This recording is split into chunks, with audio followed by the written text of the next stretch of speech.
আসসালামু আলাইকুম, সবাই কেমন আছো? আমরা অনেকদিন পর ক্লাস শুরু করেছি। তো প্রথমে একটা বন্ধ দিয়ে শুরু হয়েছিল, তারপর আমাদের দেশের একটু টালমাটাল অবস্থা, তারপর আমরা আবার ক্লাসে ফিরে আসছি। আমরা ব্যক্তিগত বিষয় নিয়ে কোনো কথা বলবো না, আমরা সরাসরি ক্লাসেই চলে যাব। আজকে তোমাদের জীব প্রযুক্তি হচ্ছে, আশা করছি জীব প্রযুক্তির সাথে এই সাইকেলটা শেষ হয়ে যাবে। তাহলে সম্ভবত 2 নম্বর সাইকেলে একটা চ্যাপ্টার বাকি ছিল। 2 নম্বর সাইকেলটা আমরা ওই একটা চ্যাপ্টার করতে এই চ্যাপ্টার শেষে যাব, অ্যান্ড দেন আমরা সাইকেল 4 শুরু করব।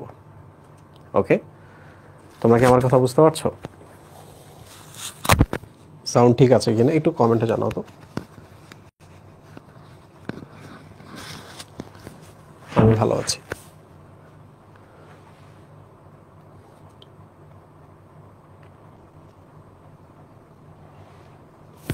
সাউন্ড লেটে আসতে ঠিক হয়ে যাবে। হ্যাঁ, এনি ইস্যু মুহিব?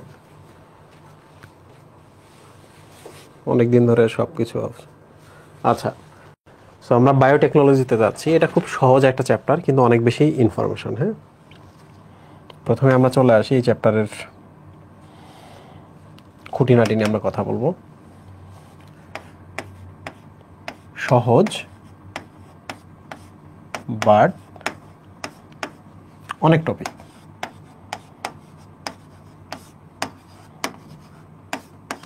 সো এই চ্যাপ্টারটা মনে রাখবা, সহজ, তথ্য অনেক।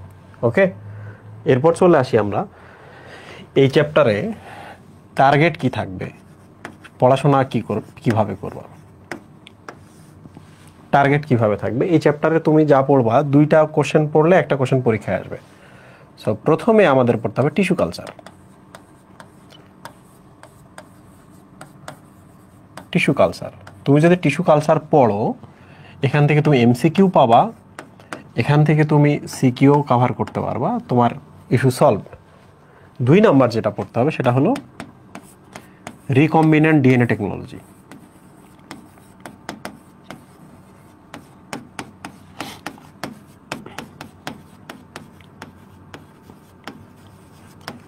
ওকে, রিকম্বিনেন্ট ডিএনএ টেকনোলজিতে যেটা পড়তে হবে, পুরোটাই পড়তে হবে। সেম ব্যাপার, তুমি এখান থেকে এমসিকিউ পেয়ে যাবা, এরপর সিকিউ পেয়ে যাবা।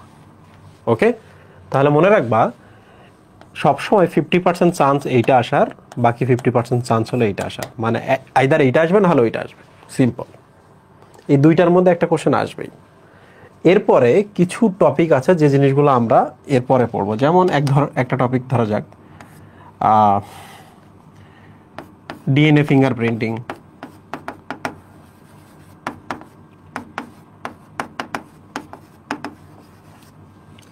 2 নাম্বার হচ্ছে ডিএনএ ফিঙ্গারপ্রিন্টিং এর কাজ, বুঝতে পারছো, গুরুত্ব আর কি।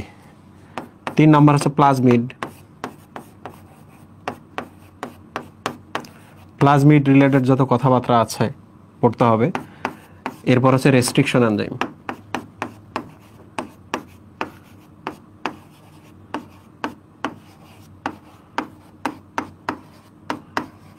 ঠিক আছে, তো দেখো এতটুকু পড়লে মোটামুটি কাভার হয়। যদি অতিরিক্ত কিছু পড়তে হয় আমি জানাবো। সো একটা কোশ্চেন, 2টা কোশ্চেন, এবং এখানে 4টা টপিক। সো মোটামুটি 1 2 3 4 5 6টা টপিক পড়তে হবে। এই চ্যাপ্টারটা শেষ হতে তোমার মিনিমাম 4টা ক্লাস লাগে, তাহলে খুব ভালো করে পড়া হয়। এর কারণ হচ্ছে এইচএসসিতে প্রশ্ন আসে, এডমিশনও এখান থেকে প্রশ্ন আসে, খুব বেশি প্রশ্ন আসে। সো এবার চলে আসি আমরা বইতে, বই থেকে আমরা খুঁজে বের করবো আমরা কোন জায়গাটা শুরু করব। দেখো, জীব প্রযুক্তি বা বায়োটেকনোলজি, এই জায়গায় কি কি পড়তে হবে আমি একটু দাগিয়ে দিচ্ছি। হাঙ্গেরীয় কৃষি প্রকৌশলী কার্ল অ্যারেকি সর্বপ্রথম বায়োটেকনোলজি শব্দটা ব্যবহার করছে, বুঝতে পারছো? 2, এখান থেকে আর কিছু পড়তে হবে না। এখন আমরা চলে আসি বায়োটেকনোলজি কি, দেন আমি তোমাকে কথা বলতেছি। বায়ো মানে জীব, বুঝছো? বায়ো মানে জীবন, একটা উদ্ভিদও জীবন, একটা ব্যাকটেরিয়াও জীবন, একটা মানুষও জীবন, একটা কোষও জীবন। তাহলে জীব বা জীবনটাকে আমরা মানুষের উপকারের জন্য কাজে লাগাই। যেমন দেখা যাক, এই যে এখানে দেখো, তুমি দই তৈরি করতেছো, একটু চিন্তা করে দেখো, কি তৈরি করতেছো? দই তৈরি করতেছো, কিন্তু তুমি এখানে একটা কি ব্যবহার করছো? একটা উত্তম ব্যাকটেরিয়া, মানে একটা জীব ব্যবহার করছো। খেয়াল করো, তৈরি করছো দই, একটা জীব ব্যবহার করতেছো, তাহলে বলো তো এটা জীব প্রযুক্তি না? টার্গেট কোনটা, এইটা না ওইটা? এইটা। এবার চলে আসো, তুমি তৈরি করতেছো অ্যালকোহল, তুমি অ্যালকোহল তৈরি করতেছো, কিন্তু এখানে তুমি অ্যালকোহল তৈরির সময় তোমাকে এনজাইম ব্যবহার করতে হবে, ছত্রাক ব্যবহার করা লাগতে পারে, তাহলে এগুলো তো জীব, ঠিক কিনা? তাহলে এটাও একটা জীব প্রযুক্তি। তো পরীক্ষায় প্রশ্ন কিভাবে আসে সেটা আমি তোমাকে বলি। এই যে দেখো এখানে একটা টার্ম আছে, পরীক্ষায় প্রশ্ন আসবে প্রাচীনতম জীব প্রযুক্তি কোনটি? প্রাচীনতম মানে আগে কোনগুলো আমরা করতাম, এখন তো অনেক ধরনের চলে আসছে। যেমন ধরা যাক প্রাচীন এবং আধুনিকের মধ্যে পার্থক্য কি? যেমন ধরা যাক একটা ভ্যাকসিন তৈরি করতেছি, কি তৈরি করতেছি? ভ্যাকসিন। তাহলে বলো তো আমাকে, প্রাচীন উপরের গুলা নাকি প্রাচীন নিচেরটা? উপরের গুলা প্রাচীন, তাহলে আধুনিক। 2 নাম্বার, ধরা যাক আমি একটা ওষুধ তৈরি করতেছি, that is call interferon, interferon বা ইনসুলিন। তাহলে বলো তো এই জিনিসগুলো তৈরি করা কি প্রাচীন না আধুনিক? ডেফিনেটলি এগুলো হচ্ছে আধুনিক। তাহলে প্রাচীন, এই দুটার কথা মনে রাখতে হবে, পরীক্ষায় আসবে। প্রাচীন বায়োটেকনোলজির উদাহরণ কোনটি? কি তৈরি করা? দই তৈরি করা, দই জীব প্রযুক্তির উদাহরণ। 2 নম্বর কি? অ্যালকোহল তৈরি, কারণ আগে থেকে এগুলো তৈরি হতো। পড়া শেষ। এরপরে কিছু এমসিকিউ আসে এখান থেকে, blue biotechnology, green biotechnology, red and white biotechnology. তোমরা একটু দেখো, বলো তো ব্লুর সাথে কি জল বা সমুদ্র যায় না? তাহলে জলীয় বা সমুদ্রে যদি আমরা কোনো বায়োটেকনোলজির একটা কাজ করি যেখানে সমুদ্র কানেক্টেড কিংবা জল কানেক্টেড, তাহলে মনে রাখবে এটা ব্লু বায়োটেকনোলজি আন্ডারে পড়ছে। আবার দেখো গ্রিন, গ্রিন মানে সবুজ, সবুজ মানে কি? কৃষিক্ষেত্র না? তাহলে কৃষিক্ষেত্রে ধরা যাক একটা বেগুন তৈরি হচ্ছে, একটা যে এমন একটা বেগুন যে বেগুনের মধ্যে পচন হয় না, পোকা হয় না। তোমরা তো জানো যে বেগুনে খুব পোকা হয়। তাহলে একটা বেগুন তৈরি করছি, একটা ভালো উন্নত জাতের বেগুন তৈরি করছি টেকনোলজির মাধ্যমে। তাহলে বেগুন মানে কি? কৃষি জিনিস। কৃষি মানে কি? গ্রিন বা সবুজ, ঠিক না? ওকে, তাহলে কৃষি ক্ষেত্রের বায়োটেকনোলজির প্রয়োগকে বলা হয় গ্রিন বায়োটেকনোলজি। এগুলো কিন্তু পরীক্ষায় আসবে এমসিকিউ এবং সিকিউ আকারে। এরপর আসতে পারে রেড হোয়াইট বায়োটেকনোলজি। কাকে বলে? এই বলো তো, রেড মানে কি? রক্ত। হোয়াইট মানে কি? অ্যাপ্রন। তাহলে রক্ত অ্যাপ্রন মানে কি? চিকিৎসা ক্ষেত্র কিনা? রাইট। তাহলে দেখো চিকিৎসা ক্ষেত্রের বায়োটেকনোলজিকে আমরা কি বলি? Red and white biotechnology. ডান।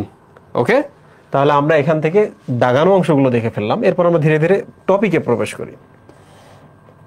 এগুলো রিডিং পড়বা, কারণ এগুলো বারবার আসবে, এখানে তেমন কিছু নাই, এগুলো জাস্ট পড়বা। এবার চলে আসি টিস্যু কালচার। টিস্যু কালচার, তো সবার আগে আমি তোমাকে কালচার জিনিসটা বোঝাই।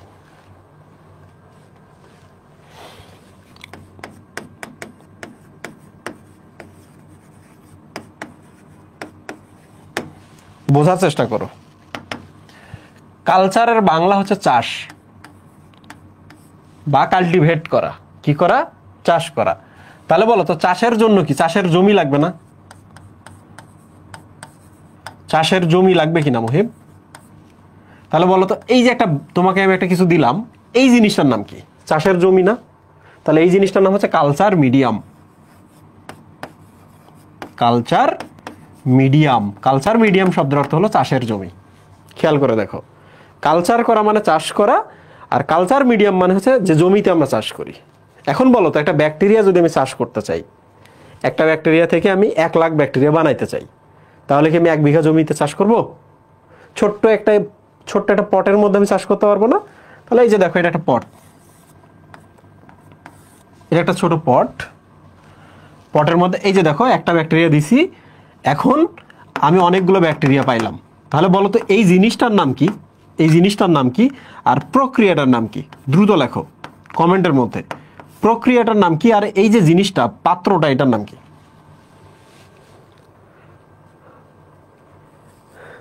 বলো দ্রুত দ্রুত, পরীক্ষায় প্রশ্ন আসবে তো। পাত্রটার নাম হচ্ছে কালচার মিডিয়াম, সাবাস। আর প্রসেসটার নাম কি? কালচার করা, কালচার, রাইট, সাবাস। আচ্ছা এবার বলো তো এই যে এখানে বলছে টিস্যু কালচার, টিস্যু কালচার মানে কি? তাহলে টিস্যু কালচার জিনিসটা বোঝো তো, ব্যাকটেরিয়াকে অনেকগুলো ব্যাকটেরিয়া, তাহলে তোমাকে আমি একটা এরকম টিস্যু দিলাম, ইটস এ সেল। তাহলে তুমি কিছু একটা করলা, একটা প্রক্রিয়া ঘটাইলা, প্রক্রিয়া ঘটানোর পর এরকম অনেকগুলো হইলো এবং পর্যায়ক্রমে দেখা গেল এখান থেকে গাছ পর্যন্ত হয়ে গেল, কারণ এটা গাছ থেকে নেওয়া একটা টিস্যু। এটা কি একটা গাছ থেকে নেওয়া একটা টিস্যু, যেটা থেকে আমরা অনেকগুলো বানাইলাম, সেখান থেকে আমরা ধীরে ধীরে একটা গাছ পর্যন্ত পেয়ে গেলাম। তাহলে বলো তো এখান থেকে এই পর্যন্ত যে প্রসেসটা, এখান থেকে এই পর্যন্ত যে প্রসেসটা, এই প্রসেসটার নাম কি? এই প্রসেসটার নাম হচ্ছে চাষ করা, কালচার, তাই না? কিসের কালচার? এটা তো কোষ, কোষ থেকে আমরা টিস্যু ক্রিয়েট করলাম, করলাম কিনা? কিংবা 2-4টা টিস্যু থেকে আমরা আরো বড় টিস্যু ক্রিয়েট করলাম, তাহলে বলো এগুলো কি টিস্যু কিনা? তাহলে টিস্যুগুলাকে আমরা একটা উদ্ভিদে পরিণত করতেছি, সো ডেফিনেটলি এই প্রসেসটার নাম কি Muhib? This is tissue culture, right? This is tissue culture. একটু চিন্তা করে দেখো, একটু চিন্তা করে দেখো, আমরা কিন্তু আরো ডিপে যাচ্ছি। বলো তো এই যে কোষটা এখানে দেখতেছো, এই কোষটা, দিস ইজ সেল। তোমরা আমাকে বলো তো এটার মধ্যে কি ডিএনএ আছে কিনা, ক্রোমোজোম আছে কিনা? আছে কিনা? আছে। কি আছে? একটা কোষের মধ্যে ক্রোমোজোম আছে বা ডিএনএ আছে। তোমরা এবার চিন্তা করো তো, এইটা যদি একটা মা উদ্ভিদ হয়, তুমি এখান থেকে একটা এই যে কোষ নিয়ে এসছো, পাতা থেকে নিয়ে এসো, কাণ্ড থেকে নিয়ে এসো, কিংবা এই মূল থেকে নিয়ে আসো, একটা কোষ নিয়ে এসছো, আসছো কিনা? তাহলে বলো তো এখানকার কোষটা যেমন, মানে এখানকার কোষটা যেমন, এখানকার কোষটা যেমন, এখানকার কোষটা যেমন, একই না? শরীরের সব কোষ সেম কিনা? সব কোষ সেম কিনা শরীরের? সেম। তাহলে বলো তো এখানকার একটা কোষ দিয়ে যদি আমি একটা গাছ বানাইতে পারি, তাহলে এখানকার কোষ দিয়েও আমি সেম একটা গাছ বানাইতে পারবো না? এখানকার কোষটা দিয়েও কি আমি একটা সেম গাছ বানাইতে পারবো না? বলো তো এটা যদি আম গাছ হয়, তুমি কি এখানে গাব গাছ পাবা? এটা আম গাছ, আম গাছের একটা কোষ, কোষ থেকে কি তুমি গাব গাছ পাবা? কি পাবা? কি পাবা? আম গাছ পাবা, রাইট? কি পাবা? ভালো করে দেখো, আম গাছ। তাহলে বলো তো এই কোষটা থেকে যখন আমরা এখানে নিয়ে আসলাম, এই গাছটার কি আমরা একটা ক্লোন সৃষ্টি করলাম না মুহিব? কি করলাম বলো তো? ক্লোন সৃষ্টি করলাম। তাহলে আমরা এটাকে কি বলতে পারি? টিস্যু ক্লোনিং বলতে পারি না? সেম জিনিস ক্রিয়েট করলাম। তাহলে টিস্যু কালচারের আরেক নাম কি? টিস্যু ক্লোনিং বলা যেতে পারে না? বলা যেতে পারে কিনা? রাইট? এর গাছ থেকে একটা কোষ নিছি, নেওয়ার পর গাছটা থেকে যে কোষটা নিলাম, কালচার মিডিয়ামে কালচার করলাম, করার পর মুহিবকে পাইলাম। হইল? হলো না? মুহিবকে পাওয়ার কোনো সম্ভাবনা নেই, ঠিক কিনা? আমরা জাস্ট একটা গাছ থেকে যেটা নিব, সেম গাছ একটা আসবে। বলো তো এই আম গাছের কোষের ভেতরে যে যে গুণাবলী, এই গাছের ভেতরে যে গুণাবলী ছিল, সেম না? তোমরা বলো একটু কি চেঞ্জ আছে? একটু কি চেঞ্জ আছে? কোনো চেঞ্জ নাই, সেম, একেবারে সেম। কারণ এই কোষটা থেকে যখন অনেক বড় একটা, এই দেখো এখান থেকে যখন আমি একটা কোষ নিলাম, এই কোষ থেকে যখন একটা আম গাছ হলো, বলো তো এখানে কোন বিভাজন হয়? চিন্তা করে বলো এখানে কোন বিভাজন হয়? কোন বিভাজন? কোষের সংখ্যা বৃদ্ধি কোন বিভাজন? মাইটোসিস না মিওসিস? মাইটোসিস। মাইটোসিসে কি কোনো ধরনের ক্রোমোজোমের পরিবর্তন ঘটে? সংখ্যার গুণাগুণের পরিবর্তন ঘটে? ক্রসিং ওভার ঘটে না? Same same. তাহলে বলো ক্লোন কি না? তাহলে এবার বলো তো আইনস্টাইনের যদি একটা কোষ থেকে নিয়ে আমরা আরেকটা আইনস্টাইন জন্ম দেই ওই কোষটা থেকে, সেম আইনস্টাইন হবে নাকি মুহিব ভাই জন্ম নেবে? সেম আইনস্টাইন হবে। তাহলে ওটা আইনস্টাইনের ক্লোনিং। আর যেহেতু টিস্যু নিয়ে আমরা আরেকটা ওই গাছের মতো তৈরি করলাম, দিস ইজ টিস্যু ক্লোনিং। ওকে, শোনো আমরা কিন্তু আরো ডিপে যাচ্ছি। পরের কোশ্চেন, লুক, এই যে এখান থেকে আমি যে নিলাম টিস্যুটা, বলতো এই টিস্যুটার মধ্যে কি একটা ক্ষমতা ছিল না তার বাপের মতো দেখতে আরেকটা আম গাছ জন্ম দেওয়ার? বিশেষ একটা ক্ষমতা ছিল কিনা? ক্ষমতা বা পাওয়ার ছিল কিনা? বলো পাওয়ার ছিল কিনা? পাওয়ার ছিল। তাহলে এবার বলো পাওয়ারকে যদি আমি এইভাবে বলি, পাওয়ার ইকুয়াল পটেন্সি, তাহলে বলো তো পাওয়ারের সমার্থক শব্দ কি? পটেন্সি। কি নাম? পটেন্সি। তাহলে বলো তো এই টিস্যুটার মধ্যে এই গাছের মতো তৈরি করার ফুল পটেন্সি আছে কিনা? ফুল পাওয়ার আছে কিনা? তোমরা বলো টোটাল পটেন্সি আছে কিনা? টোটাল পাওয়ার আছে কিনা? আছে। এই জন্য এই বিশেষ পাওয়ারটাকে বলা হয় টোটাল পটেন্সি বা টোটি পটেন্সি। কি বলা হয়? যারা বোঝো নাই আমি আরেকবার বলতেছি, টোটি পটেন্সি শব্দটার অর্থ হলো সর্বময় ক্ষমতা। সব ক্ষমতা, সব পাওয়ার, অল পাওয়ার, টোটাল পাওয়ার। তাহলে আমার শরীর থেকে যদি একটা কোষ নেওয়া হয়, ওই কোষ থেকে যদি আরেকটা মানুষ জন্ম নেয়, সেটা দেখতে আমার মতোই হবে, কোনো পার্থক্য থাকবে না। তাহলে ওই কোষটার কি, আমার শরীরে যে কোনো একটা কোষের একটা পাওয়ার আছে, সর্বময় পাওয়ার আছে। তাহলে বলো, একটি কোষের মানে মাতৃ উদ্ভিদ বা মাতৃজীবের মতো আরেকটি জীব তৈরি করার ক্ষমতাকে কি বলা হয়? বলো, যে কোনো একটা কোষের মাতৃজীবের মতো আরেকটা জীব তৈরি করার ক্ষমতাকে কি বলা? টোটিপটেন্সি। সবসময় মনে রাখবা, দিস ইজ কল টোটিপটেন্সি। পরীক্ষায় আসবে টোটিপটেন্সি কাকে বলে, বলবা একটি কোষের মাতৃজীবের মতো আরেকটা জীব তৈরি করার ক্ষমতাকে বলা হয় টোটিপটেন্সি। ক্ষমতাটাকে বলা হয় টোটিপটেন্সি। ঠিক আছে? আর সেম সেম তৈরি করলে এটাকে আমরা কি বললাম? ক্লোনিং। কি বললাম? ক্লোনিং। আর এই প্রসেসটার নাম কি? কালচার। প্রসেসটার নাম কি? কালচার। যেখানে আমরা কালচার বা চাষ করবো তার নাম কি? Culture medium. কি নাম? Culture medium. যে জমিটাতে আমরা চাষ করলাম, রাইট?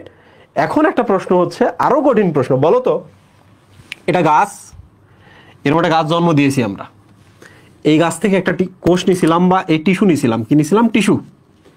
খামচি দিয়ে একটু টিস্যু নিয়েছি, চিমটি দিয়ে। এখান থেকে আমরা একটা গাছ তৈরি করছি। বলো তো, এই গাছটা কি বড় না? বড় কিনা বলো তো, ম্যাক্রো কিনা? আর যেটা আমরা চিমটি দিয়ে নিছিলাম, এই জিনিসটা কতটুকু বলো তো?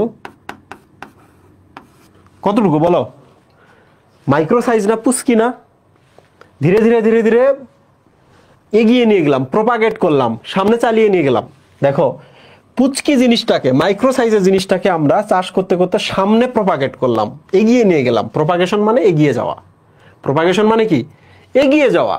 তাহলে ছোট জিনিসটাকে নিয়ে যদি আমরা এগিয়ে যাই, মাইক্রোর জিনিসটাকে যদি আমরা প্রপাগেট করি, তাহলে আমরা বড় জিনিস পাবো। তাহলে বলো তো, এই যে টিস্যু কালচারের আরেকটা নাম কি হতে পারে ইংলিশে?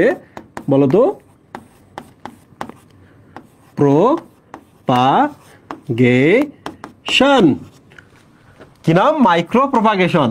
মানে ছোট একটা এক সিমটি জিনিসকে, মাইক্রো সাইজের জিনিসকে আমরা চালিয়ে নিয়ে গেলে বড় জিনিস পাই। তাহলে এই চালার জিনিসটাকে শুধু আমরা টিস্যু কালচারই বলি না, মাইক্রো প্রপাগেশনও বলি। বন্ধুরা, তোমরা কি বুঝতে পারছো? টার্মগুলো আমি আরেকবার কভার করে দিচ্ছি। দেখো, প্রথমে আমরা পড়েছি কালচার, তারপর বলেছি কালচার মিডিয়াম। পরীক্ষায় প্রত্যেকটা থেকে প্রশ্ন হয়। এরপর আমরা পড়লাম কি? Cloning, tissue cloning. এরপর আমরা করলাম কি? Micro propagation. তোমরা কমেন্টের মধ্যে যে কোনো একটা সমাধান, একটার আনসার লেখো তো, যে কোনো একটা, মন যেটা চায় আর কি। যারা ভালো বুঝছো তারা কঠিনটার আনসার করবা। মাইক্রো প্রপাগেশন পড়েছি। আরেকটা আমরা কি বলেছি মুহিব? টোটিপটেন্সি। টোটিপটেন্সি পড়ছি না মুহিব? তোমরা যেটা পারো সেটার আনসার করো, দেখি কমেন্ট বক্সের মধ্যে সবাই। দেখো, আমি আরেকবার বলি। কালচার মানে চাষ, কালচার মিডিয়াম, সহজ করে বলি চাষের জমি। ক্লোনিং, সেম সেম তৈরি করা, সেম সেম তৈরি, ওই যে বড় গাছ থেকে এক সিমটি কোষ নিয়ে তৈরির প্রক্রিয়া। হ্যাঁ,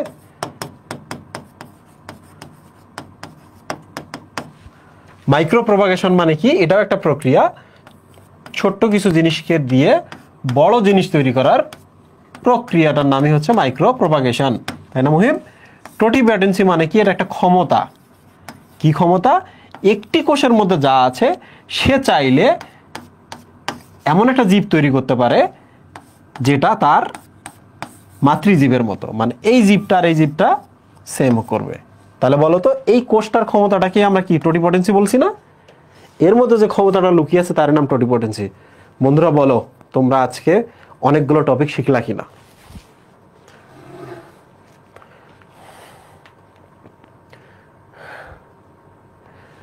তোমাদের আমি একটা জিনিস জানিয়ে রাখি,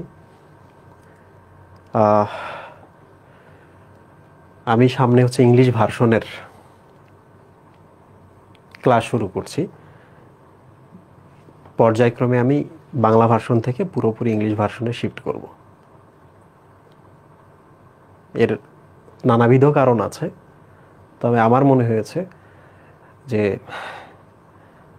আমরা আসলে যারা পড়াই কিংবা তোমরা যারা পড়ো কিংবা তোমাদের বাবা মারাও তো কোনো জায়গায় কাজ করে, জব করে, তো ওয়ার্কিং ফিল্ডটা যেন সেফ, নন টক্সিক, হেট স্পিচবিহীন হয়।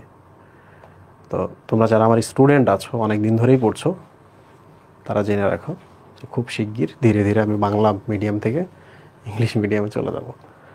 তোমাদের কোর্স আমি শেষ করে চলে যাব। হ্যাঁ, তোমাদের কোর্স আমি শেষ করব 26-এর, সম্ভাব্য 26-এর একটা কোর্স আমি করব বায়োলজি হেটার্সে, আমার প্ল্যাটফর্মে। ওইটাই আমার শিক্ষকতার লাইফের লাস্ট বাংলা ভার্সনের একাডেমিক কোর্স। 26-এর পর আর কখনো বাংলা ভার্সনে একাডেমিক কোর্স আমি পড়াবো না।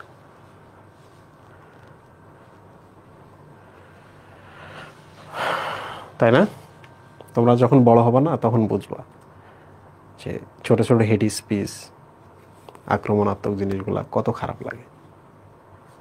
তো সব সময় চেষ্টা করবো এমন জায়গায় কাজ করতে যেখানে কম্পিটিটর কম কিংবা কম্পিটিটররা আরও বেটার মানুষ। তোমরা আমার জন্য দোয়া করবা, তোমাদের জন্য দোয়া করি যেন আমি ঠিকঠাকভাবে শেষ পর্যন্ত তোমাদের সার্ভিসটা দিয়ে চলে যেতে পারি। ইংলিশ ভার্সনটা কেন বললাম?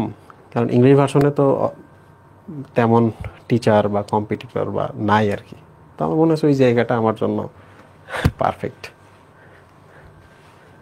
অলরেডি আমি কিন্তু ক্লাস শুরু করছি, বুঝছো, ইংলিশ ভার্সনে ক্লাস মেকিং শুরু করেছি, প্র্যাকটিসিং শুরু করছি। আমার জন্য এটা কোনো ইস্যু হবে না, কারণ একটা সময় আমি মেডিকেলে পড়ানোর পাশাপাশি আমি হচ্ছে মেডিকেল অ্যাসিস্ট্যান্ট ট্রেনিং যে স্কুল আছে, মানে কলেজ আছে যেখানে ম্যাথস স্টুডেন্টরা প্রিপারেশনে, সেখানে আমি সার্জারি পড়াইতাম। মেডিকেলে ইন্টার্নশিপের সময় আমি সার্জারি পড়াইতাম। তো আমার জন্য এটা কোনো ইস্যু হবে না।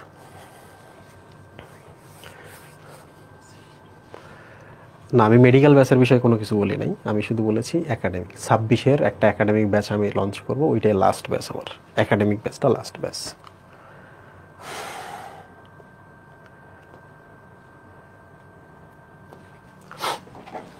আচ্ছা দেখো, আমরা কিন্তু সব পড়ে ফেলছি। আমি আবার দেখাচ্ছি তোমাদের। টিস্যু কালচার কি পড়েছি আমরা, তারপর হচ্ছে ক্লন তৈরি পড়েছি আমরা, টোটিপটেন্সি পড়েছি, টিস্যু কালচার পড়েছি, আর মাইক্রো প্রপাগেশন পড়েছি। দেখছো একটা জায়গার মধ্যে কতগুলো ইনফরমেশন লুকিয়ে আছে এবং এগুলো পরীক্ষায় আসবে। এগুলো কি হবে মুহিম? পরীক্ষায় আসবে। তো একটু আমি এখানে কিছু কনসেপ্ট শেয়ার করি, যে কনসেপ্টটা তোমার জানা দরকার। তোমরা আমাকে বলো তো, উদ্ভিদ থেকে তুমি কোন কোষটা নিবা যেটা দিয়ে আরেকটা বড় উদ্ভিদ তৈরি করবা? বলো তো, উদ্ভিদের কোন কোষটা নিবা যেখান থেকে বড় কোষ তৈরি করবা? স্থায়ী কোষ নিবা নাকি বিভাজনক্ষম ভাজক কোষ নিবা? বলো তো। ভাজক কোষ নিবা।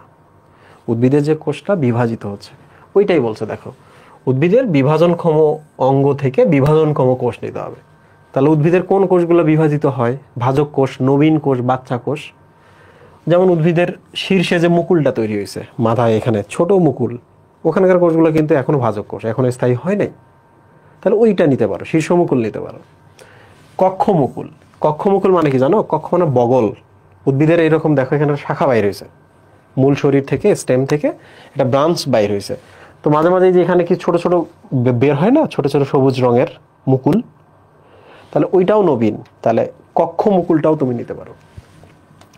কচি পাতা, যেগুলা হচ্ছে ইয়ং লিভস, যেগুলা কচি পাতা যেগুলা, এখানেও কিন্তু ভাজক টিস্যু থাকে। আর কোথায় থাকে? পাপড়িতে। পাপড়ি কিন্তু ফুলের, দেখো ফুলের বয়স কিন্তু খুব বেশি দিন থাকে না, জন্ম নেয় কিছুদিন পরে নষ্ট হয়ে যায়। তাহলে একটা পাপড়ি কি জাস্ট নবজন্ম হওয়া জিনিস, তাই না? তাহলে এই জিনিসটা কিন্তু পরীক্ষায় আসতে পারে যে উদ্ভিদের কোন অংশগুলো থেকে আমরা বিভাজনক্ষম কোষ পেতে পারি। কনসেপ্ট মাথা খাটাবা, আনসার পেয়ে যাবা, তো প্রেশার নেবা না। ওকে। আবার পরীক্ষায় প্রশ্ন আসতে পারে উদ্ভিদের কোন জায়গা থেকে টিস্যু নিয়ে, কোষ নিয়ে আমরা টিস্যু কালচার করব, এই অপশনগুলো দিয়ে দিবে। ঠিক আছে, শেষ। সবচেয়ে কঠিন জায়গাটা আমরা শেষ করেছি, যেটা বুঝতে অসুবিধা হয়, পরেরগুলো আমাদের বুঝতে কোনো প্রবলেম হবে না। আচ্ছা, এবার আমরা কয়েকটা জিনিস পড়ি। এই যে পরীক্ষা এটা আসে, টিস্যু কালচারের জনককে,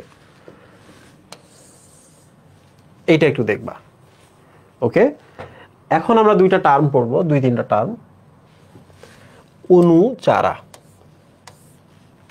এক্সপ্লান্ট আর ইনভিট্রো কালচার। হ্যাঁ, ইনভিট্রো কালচার, এই তিনটা টার্ম আমরা পড়বো, এরপরে আমরা আসল জিনিসে চলে আসি। ঠিক আছে, কি বলছে? ইনভিট্রো মানে কোষের বাইরে, ইনভিভো মানে হচ্ছে কোষের ভেতরে। আচ্ছা, বুঝছি আমরা। এটা এরকম না, এটা আসলে ডিফারেন্ট, আমি বোঝাচ্ছি তোমাদের। তাহলে কি কি? এক্সপ্লান্ট, প্লান্টলেট বা অনুচারা, আর একটা হচ্ছে ইনভিট্রো।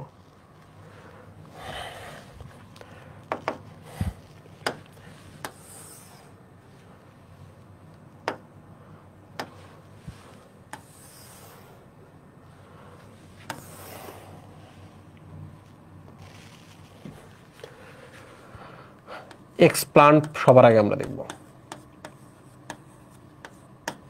ওকে, তারপর আমরা দেখব প্লান্টলেট,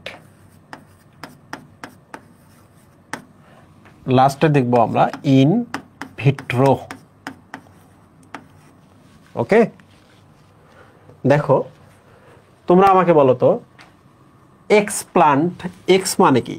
যেটা অলরেডি সাবেক হয়ে গেছে, আসল জায়গায় আর নাই। স্কুলে পড়াইতো, সেই স্কুলে আর সে নাই। স্কুলে পড়তা, সেই স্কুলে তুমি নাই, তুমি সাবেক হয়ে গেছো। কোথা থেকে সাবেক হয়ে গেছো? গাছ থেকে, তাই না? উদ্ভিদ লেখা উচিত ছিল, তবু বলতেছি। গাছ থেকে সাবেক হইলেই তোমাকে কি বলবো আমরা? Ex student, explant, right? তাহলে দেখো এক্সপ্লান্ট মানে কি?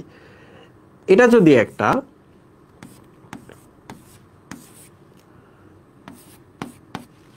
উদ্ভিদ হয়, এই উদ্ভিদ থেকে তুমি এই জায়গা থেকে একটু চিমটি দিলা, চিমটি নিয়ে এই যে তুমি কোষ কিছু পাইলা, তাহলে বলো তো এগুলো কি সাবেক কোষ না?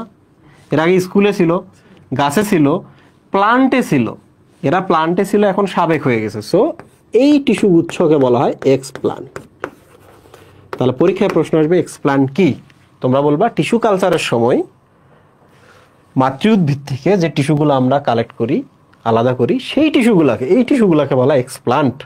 প্লান্ট থেকে এক্স হয়ে গেছে। ওকে, এবার চলে এসে প্লান্টলেট। এই যে দেখো এক্সপ্লান্ট নিলা না, এই কোষগুলা নেওয়ার পর কয়েকদিন পর কি এরকম ছোট ছোট চারা হবে কিনা বলো তো?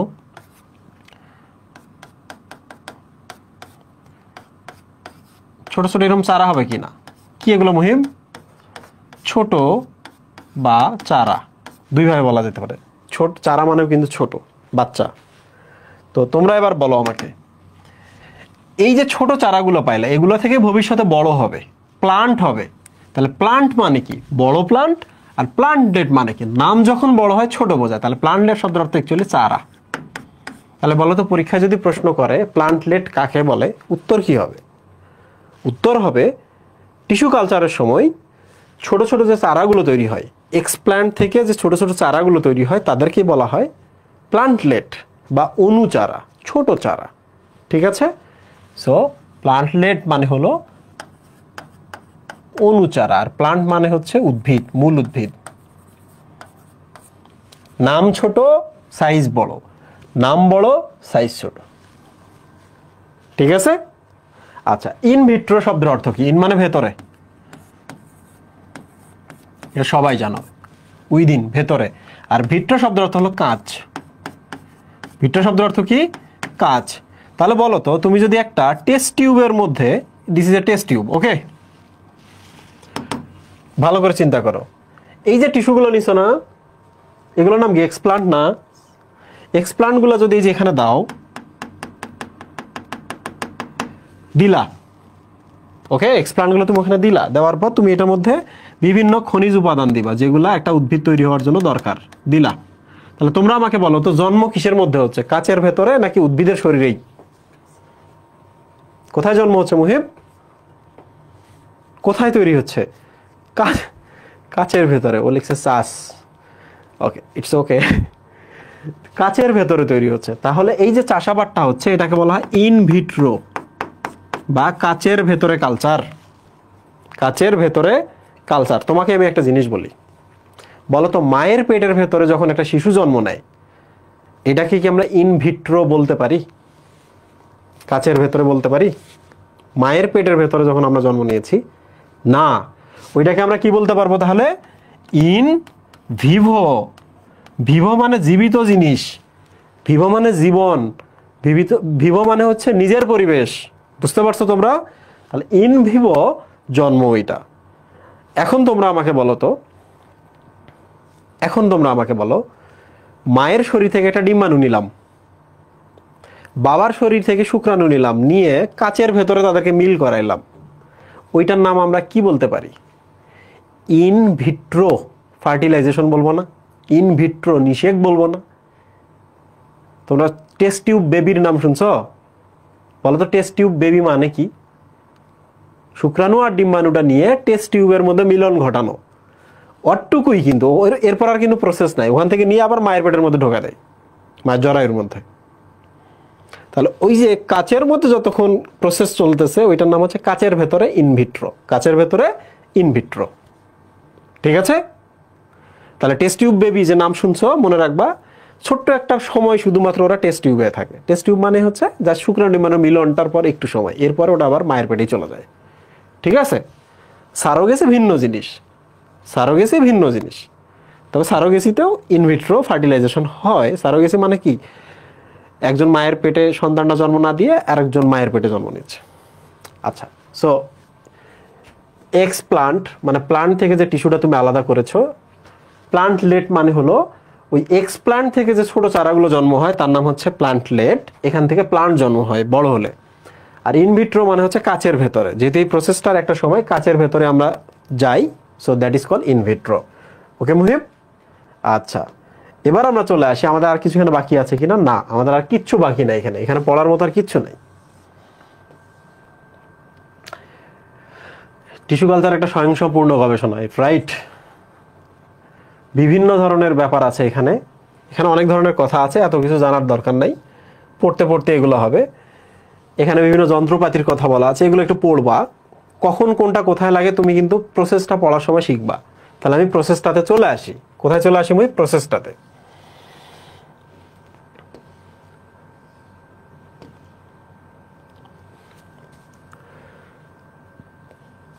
এগুলো বাদ দাও, এই যে এখানে আসি, ওগুলো কিন্তু পাবো আমরা, এখন চিন্তা করো না, ওগুলো পাবো। টিস্যু কালচারের প্রকার ভেদে চলে আসে। বলতো একটা টিস্যু যদি আমি, উদ্ভিদের হচ্ছে বগল বা কক্ষমুকুল নেই, তাহলে এইটাকে আমি টিস্যু কালচার না বলে কি কক্ষমুকুল কালচার বলতে পারি না? উদ্ভিদের এই জায়গায় একটা, এখানে একটা ছোট জন্ম নিছে, এখান থেকে নিলাম, কক্ষমুকুল তো এটা, তাহলে এটাকে আমরা কক্ষমুকুল কালচার বলবো কিনা? কক্ষমুকুল কালচার বা এক্সিলারি বার্ড কালচার, কক্ষমুকুল কালচার। এক্সিলা মানে বগল। এই বলো তো মেরিস্টেম কালচার মানে তাহলে কি? মেরিস্টেম শব্দের অর্থ ভাজক টিস্যু। কি? ভাজক টিস্যু। তাহলে উদ্ভিদের ওই যে শীর্ষমুকুল থেকে নেই, কক্ষমুকুল থেকে নেই, কিংবা উদ্ভিদের হচ্ছে মূলের শীর্ষ থেকে নেই, কাণ্ডের শীর্ষ থেকে নেই, এগুলো সবই ভাজক টিস্যু। তাহলে ভাজক টিস্যু নিয়ে যদি আমরা কালচার করি তখন আমরা এটাকে বলবো ভাজক টিস্যু কালচার বা মেরিস্টেম কালচার। ওকে? মেরিস্টেম কালচার বা ভাজক টিস্যু কালচার। ডান। এই যে দেখো তো মাইক্রো প্রপাগেশন মানে কি? ছোট্ট একটা জিনিস নিলাম, অল্প একটু টিস্যু নিয়ে ধীরে ধীরে বড় একটা গাছে পরিণত করতেছি, এই প্রক্রিয়াটার নামই কি? Micro propagation. মাইক্রো সাইজের নিয়ে বড় করতেছি, মাইক্রো প্রপাগেশন। ঠিক না? আচ্ছা, ক্যালাস কালচারে চলে আসি। কোথায় চলে আসবো? ক্যালাস। এই বলো তো, কেউ যদি তোমাকে বলে এই লোকটা তো বড্ড ক্যালাস, এই লোকটা তো বড্ড ক্যালাস মানে কি মুহিব? মানে এই লোকটার কোনো দিক দিশা নাই, এই লোকটার কোনো ঠিক ব্যাঠিক নাই, এই লোকটার নির্দিষ্ট কোনো শেপ নাই, এই লোকটা কি আচরণ করতেছে আমি এটা সম্পর্কে অবগত নহে। ঠিক না? তাহলে এই লোকটাকে আমি কি বলবো? না, ক্যালাস। কি বলবো? ক্যালাস লোক। ঠিক কিনা? কি? It's not alas, it's callus. ওকে?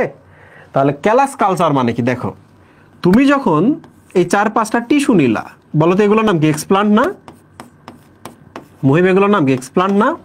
মূল উদ্ভিদ থেকে নিয়েছি, এরপর একটা স্টেপ আছে, এরপর একটা স্টেপ, এরপর একটা স্টেপ, মানে লাস্ট স্টেপে আমরা কি পাবো? উদ্ভিদটার মতো একটা উদ্ভিদ পাবো। ঠিক কিনা?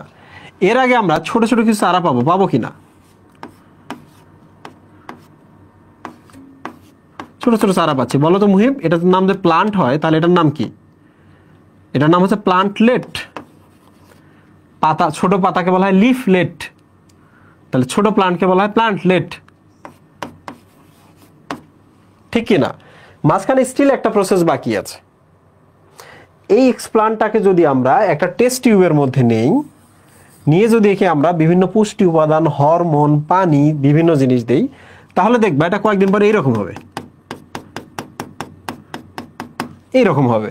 তোমরা আমাকে বলো তো, এটা গাছের বাচ্চা চেনা যাইতেছে, এটা গাছ চেনা যাইতেছে, এর টিস্যু চেনা যাইতেছে, কিন্তু এই জিনিসগুলো কি কোনো শেপ আছে? এটা কি? এটা শেপলেস না? এটা নির্দিষ্ট আকারবিহীন কিনা? তাহলে সুনির্দিষ্ট আকারবিহীন। এইটা পরীক্ষায় কিন্তু এটা আসে, ক্লাস কি? সুনির্দিষ্ট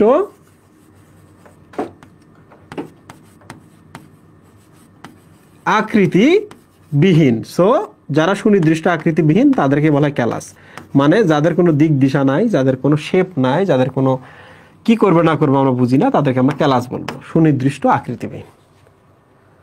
বলো তো, তোমাদের explant, callus, plantlets, micropropagation, axillary bud culture সব কিছু ক্লিয়ার হয়ে গেছে কিনা? Is everything okay? বলো, সব হয়ে গেছে কিনা? কয় মিনিট ক্লাস হয়েছে মুহিম? Very good. এই মনে রাখবা, এই চ্যাপ্টারটা কিন্তু, এই চ্যাপ্টারটা সহজ, কিন্তু সমস্যা হলো যে এই চ্যাপ্টারে বেশি পড়তে হয়, অনেক জিনিস পড়তে হয়, এবং এই চ্যাপ্টার থেকে পরীক্ষায় প্রশ্ন আসে। সবাই এই চ্যাপ্টারটাকে টাচ করতে সাহস পায় না, এর কারণ হলো এই চ্যাপ্টারে জিনিসগুলো মনে রাখা তাদের জন্য কঠিন। ওকে? মানুষের ক্ষেত্রে এক্সপ্লান্ট কোনটাকে বলা যায়? মানুষের ক্ষেত্রে এক্সপ্লান্ট কেন হবে? এক্স হিউম্যান, তাই না? এক্স হিউম্যান কিছু টিস্যু নিল, এটা কি এক্স প্লান্ট হবে? প্লান্ট হবে না, এক্স হিউম্যান। বাট আমরা ওটা, এই টার্মটা আছে কি না আই ডোন্ট নো, আমি জাস্ট ফান করলাম। ঠিক আছে মুহিব? আচ্ছা, এই যে এখানে একটা প্রশ্ন আছে, এই প্রশ্নটা কিন্তু মেডিকেল এডমিশনে আসছিল, বুঝছো? দৈহিক কোষ থেকে ভ্রূণ উৎপাদন, যেটাকে বলা হয় সোমাটিক এমব্রায়োজেনেসিস। ওকে? দৈহিক কোষ থেকে ভ্রূণ উৎপাদন, তোমাদের আমি বোঝাই, জিনিসটা বোঝো। কি ছিল?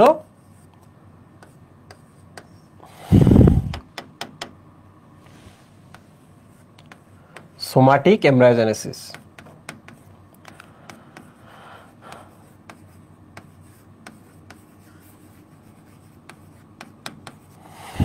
ওকে মুহিম? আচ্ছা, সোমা মানে কিন্তু দেহ, তাহলে একটা দেহ বোঝাচ্ছে। এমব্রায়ো শব্দের অর্থ হচ্ছে ভ্রূণ বা বাচ্চা, মানে ছোট্ট একটা বাচ্চা ধরা যেতে পারে। জেনেসিস মানে হলো তৈরির প্রক্রিয়া, তৈরির প্রক্রিয়া। ঠিক আছে মুহিম? একটা গাছের ছবি নিলাম আমরা এখানে। ওকে, তোমরা আমাকে বলো তো, এই গাছ থেকে যদি আমি এই যে এই জায়গা থেকে যদি কয়েকটা টিস্যু নেই, এই যে টিস্যুগুলো নিলাম, তোমরা আমাকে বলো তো এই টিস্যুগুলো কি দেহকোষ না? উদ্ভিদের দেহ থেকে পাইলাম, দেহকোষ কিনা? এই বলো, দিস ইজ দেহকোষ। তাহলে ইংলিশে আমরা কি লিখবো? Somatic cell. This are somatic cell, right? তাহলে আমরা উদ্ভিদ থেকে যেটা নিলাম, দিস ইজ দেহকোষ বা সোমাটিক সেল।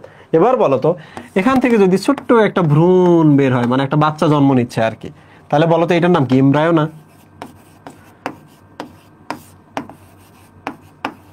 মানে যে প্রসেসটা আমরা পড়লাম, যে টিস্যু কালচার আমরা পড়লাম, আলটিমেটলি সেম জিনিসটা বোঝাচ্ছে এখানে। তাহলে বলো তো, দেহকোষ থেকে যদি ভ্রূণ হয় বা সোমাটিক সেল থেকে যদি এমব্রায়ো তৈরি হয়, এই প্রক্রিয়াটার নাম কি? এই যে এটা একটা প্রক্রিয়া, ঠিক কি না? বা জেনেসিস। বুঝছো? এবার এবার একসাথে করো, সোমাটিক এমব্রায়ো জেনেসিস, মানে সোমাটিক কোষ থেকে এমব্রায়ো তৈরির প্রক্রিয়া। ওকে, তোমরা কি বুঝতে পারছো জিনিসটা? একজন জিজ্ঞেস করছো, ভাই ইন ভিভো এবং ইন ভিট্রোর ডিফারেন্স কি? দেখো, in Vivo, in vitro different different টাইমে করা হয়। বলো তো, একজন মায়ের যদি সন্তান জন্ম না হয়, একজন মা বেবি জন্ম দিচ্ছে, কোনো কারণে বেবিটা মিসক্যারেজ হয়ে যাচ্ছে কিংবা জন্ম নিতে পারছে না কোনো কারণে, তো তখন তার শরীর থেকে ডিম্বাণুটা নিয়ে, শুক্রাণুটা নিয়ে টেস্ট টিউবের মধ্যে যদি ফার্টিলাইজেশন করানোর পর ওইটা আবার মায়ের শরীরের জরায়ুতে রেখে দেয়, তাহলে জরায়ুতে বাচ্চাটা জন্ম নিতে পারবে কিনা? তাহলে মায়ের যদি টিউবের সমস্যা হয়, মায়ের যদি অন্য কোনো প্রবলেম থাকে, তাহলে আমরা এটা সাহায্য নিই। তাহলে ব্যাপারটা হচ্ছে একটা টেকনোলজির সাহায্য নিলাম, ঠিক না? ভালোর জন্য এটা করা হয়। আবার একটা জিনিস চিন্তা করো তো, একটা ব্যাকটেরিয়া থেকে যদি 1 কোটি ব্যাকটেরিয়া আমি বানাইতে চাই, তাহলে কাচের পাত্রের মধ্যে তো ব্যাকটেরিয়াগুলোকে জন্মাইতে হবে, নাকি মানুষের শরীরে দিয়ে মানুষকে বলবা তুমি খাও দাও ব্যাকটেরিয়াগুলো বাড়ুক, মানুষটা বাঁচবে? বাঁচবে না। তাহলে মানুষের শরীরে যদি আমরা বাড়াইতাম, ন্যাচারাল প্রসেসে আমার শরীরে যে ব্যাকটেরিয়াগুলো বাড়তেছে এটাকে আমরা ইনভিভো বলবো। বাট আমাদের প্রয়োজনে ব্যাকটেরিয়াটাকে আমাদের নিজেদের প্রয়োজনে যদি বাড়াইতে চাই, তাহলে আমাদের ইনভিট্রোতে যাইতে হবে, কাচের ভেতরে জন্ম দিতে হবে। তাহলে অনেক সুবিধা, অনেক উদ্দেশ্য, একই সময় অনেকগুলো জন্ম দেওয়া, এই ধরনের কিছু উদ্দেশ্য থাকে। এই জন্য আমরা ইনভিট্রোতে যাই বা কাচের ভেতরে জন্ম দিতে যাই। এই প্রিয় স্টুডেন্ট, সোমাটিক এমব্রায়োজেনেসিস বুঝছো? মুহিম, আচ্ছা এবার আমরা চলে আসি পরাগধানী কালচার। দেখি এরা বুঝতে পারে কিনা। আজকে বহুদিন পর ক্লাস করছো, আমি চেষ্টা করবো 1 ঘন্টার মধ্যে শেষ করে দিতে। কি দিলাম মুহিম? পরাগধানী কালচার। দেখি কারা পারো। এটা একটা উদ্ভিদ মুহিম, এটা একটা উদ্ভিদ, শাখা প্রশাখা বের হয়েছে, এখান থেকে একটা ফুল বের হয়েছে। ওকে মুহিব, এই ফুলে এই রকম একটা পরাগধানী আছে। এগুলো পরাগধানী, নট গর্ভমুণ্ড। তোমরা আমাকে বলো তো এইটার নাম কি? অ্যান্থার বা পরাগধানী, ঠিক কি না? আর গর্ভাশয়টা কোথায়? এই যে এখানে। তাহলে বলো তো ডিম্বাণুটা এখানে না? ডিম্বাণুটা কি গর্ভাশয় না? ঠিক কি না? আর পরাগধানীতে তাহলে কি আছে বলো তো? কে তৈরি হবে?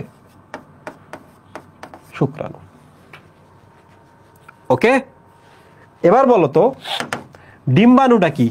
এমন একটা কোষ যেখানে অর্ধেক ক্রোমোজোম আছে না, 1 সেট ক্রোমোজোম আছে না? বলো তোমরা আমাকে। শুক্রাণু এমন একটা কোষ যেখানে ওই 1 সেট ক্রোমোজোম আছে কিনা? তার মানে কি হ্যাপ্লয়েড কোষ কিনা? বলো শুক্রাণু। ডিম্বাণু কি হ্যাপ্লয়েড কিনা? দুটোই হ্যাপ্লয়েড কিনা? ওকে, শুক্রাণু এবং ডিম্বাণু হ্যাপ্লয়েড। এবার তোমরা এই উদ্ভিদটার দিকে চলে আসো। কি এই উদ্ভিদটা? বলো তো একটা শুক্রাণু আর একটা ডিম্বাণু পরস্পর যদি মিলিত হয়ে এই মাতৃ উদ্ভিদটা জন্ম হতো না? বলো তো এই মাতৃ উদ্ভিদটা নিজে কি?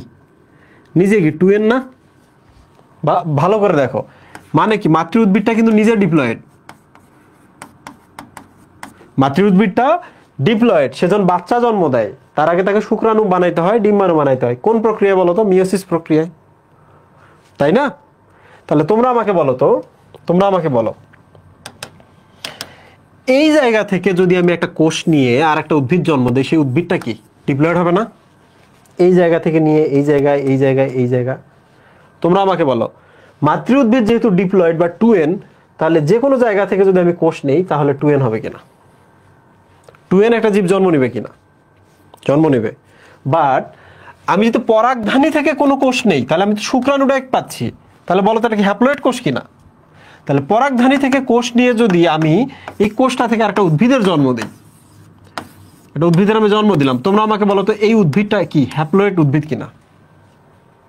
তোমরা আমাকে বলো হ্যাপ্লয়েড উদ্ভিদ কি না? ইয়েস। তাহলে মাঝে মাঝে কিন্তু এই কাজটা করা হয়। একটা উদ্ভিদ ডিপ্লয়েড হয়, উন্নত উদ্ভিদগুলো কিন্তু ডিপ্লয়েড হয়, কিন্তু মাঝে মাঝে ওই উদ্ভিদের একটা কোষ থেকে আমরা আরেকটা ডিপ্লয়েড উদ্ভিদ জন্ম দিতে পারি। মানে এই সব জায়গা থেকে যদি তুমি নাও, এগুলোকে বলা দেহকোষ, সোমাটিক সেল। দেহকোষ বা সোমাটিক সেল, এখান থেকে নিলে ডিপ্লয়েড উদ্ভিদ হবে। বাট পরাগধানী থেকে কোনো কোষ নিয়ে যদি তুমি চাষাবাদ করো, তাহলে একটা হ্যাপ্লয়েড উদ্ভিদ জন্ম নিবে। এরও যা যা গুণাগুণ, ওরও তা তা গুণাগুণ। বুঝতে পারছো? কারণ এর যে এন, এই এনটা কি এখান থেকে আসছে না? এইটা কোত্থেকে আসে? ফুল থেকে। ফুল কোত্থেকে আসে? উদ্ভিদ থেকে। তাহলে এই উদ্ভিদটা যেমন, হ্যাপ্লয়েড উদ্ভিদটাও কিন্তু তেমন, ফুল ফল সব দিবে। ফুল ফল কি দিবে? হ্যাপ্লয়েড সেল থেকেও উদ্ভিদ হয়। কেমনে হয়, কিভাবে হয়? আশ্চর্য। তোমাদের মনে হয় মনে নাই, কিছুক্ষণ আগে টোটিপটেন্সি পড়াইছি, মনে আছে? প্রত্যেকটা কোষের ক্ষমতা আছে যে উদ্ভিদ থেকে তুমি নিবা সেই উদ্ভিদের মতো আর একটা উদ্ভিদ জন্ম দিতে, প্রত্যেকটা কোষের ক্ষমতা আছে। হ্যাপ্লয়েড সেলের ভেতরে কি এন সংখ্যক বা পূর্ণাঙ্গ সেট আছে কিনা, এক সেট ক্রোমোজোম আছে কিনা, একটা উদ্ভিদ তৈরির জন্য সব ক্রোমোজোম ওখানে আছে কিনা? ইয়েস। 2n যে কোষগুলা, ধরা যাক এখান থেকে একটা তুমি সেল নিলা, এটা 2n, এইটার সাথে এইটার পার্থক্য কি? পার্থক্য নাই। এই কোষটার মধ্যে একই ক্রোমোজোম ডাবল আছে, আর এইটার মধ্যে একই ক্রোমোজোম কিন্তু এক সেট আছে।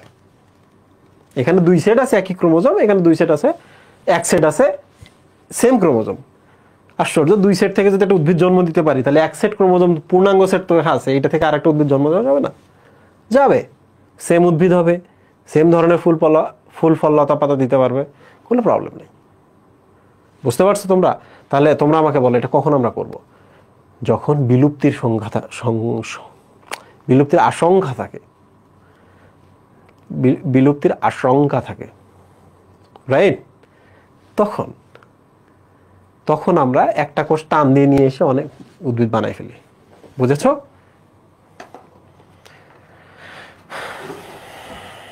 ওকে। বাট হ্যাপ্লয়েড উদ্ভিদের একটা অসুবিধা আছে, মানে অনেক ধরনের অসুবিধা আছে। উদ্ভিদ প্রজনন চ্যাপ্টারটা যদি আমি তোমাদের পড়াইতাম, প্লান্ট রিপ্রোডাকশন, তা আমি ওখানে গিয়ে কিন্তু আরো বিস্তারিত কথা বলতাম। তো প্রিয় স্টুডেন্ট, এবার চলে আসি আমরা ঠিক কোথা থেকে আমরা চলে আসছি। এই জায়গা দেখো, আমাদের পরাগধানী কালচারটা ডান। তাহলে আমরা মোটামুটি সব বুঝতে পারলাম, পরাগধানী কালচারটা আমার ডান হয়ে গেল। ওকে, আচ্ছা। এখন যে প্রসেসটা আছে, এই প্রসেসটার জন্য আমি 2-1টা টপিক এখন পড়াবো, তাহলে আমাদের আজকের 1 ঘন্টা শেষ হয়ে যাবে, তাই না মুহিম? তোমরা চিন্তা করো না, আমি 4টা ক্লাসের মধ্যে চ্যাপ্টারটা শেষ করার ট্রাই করব।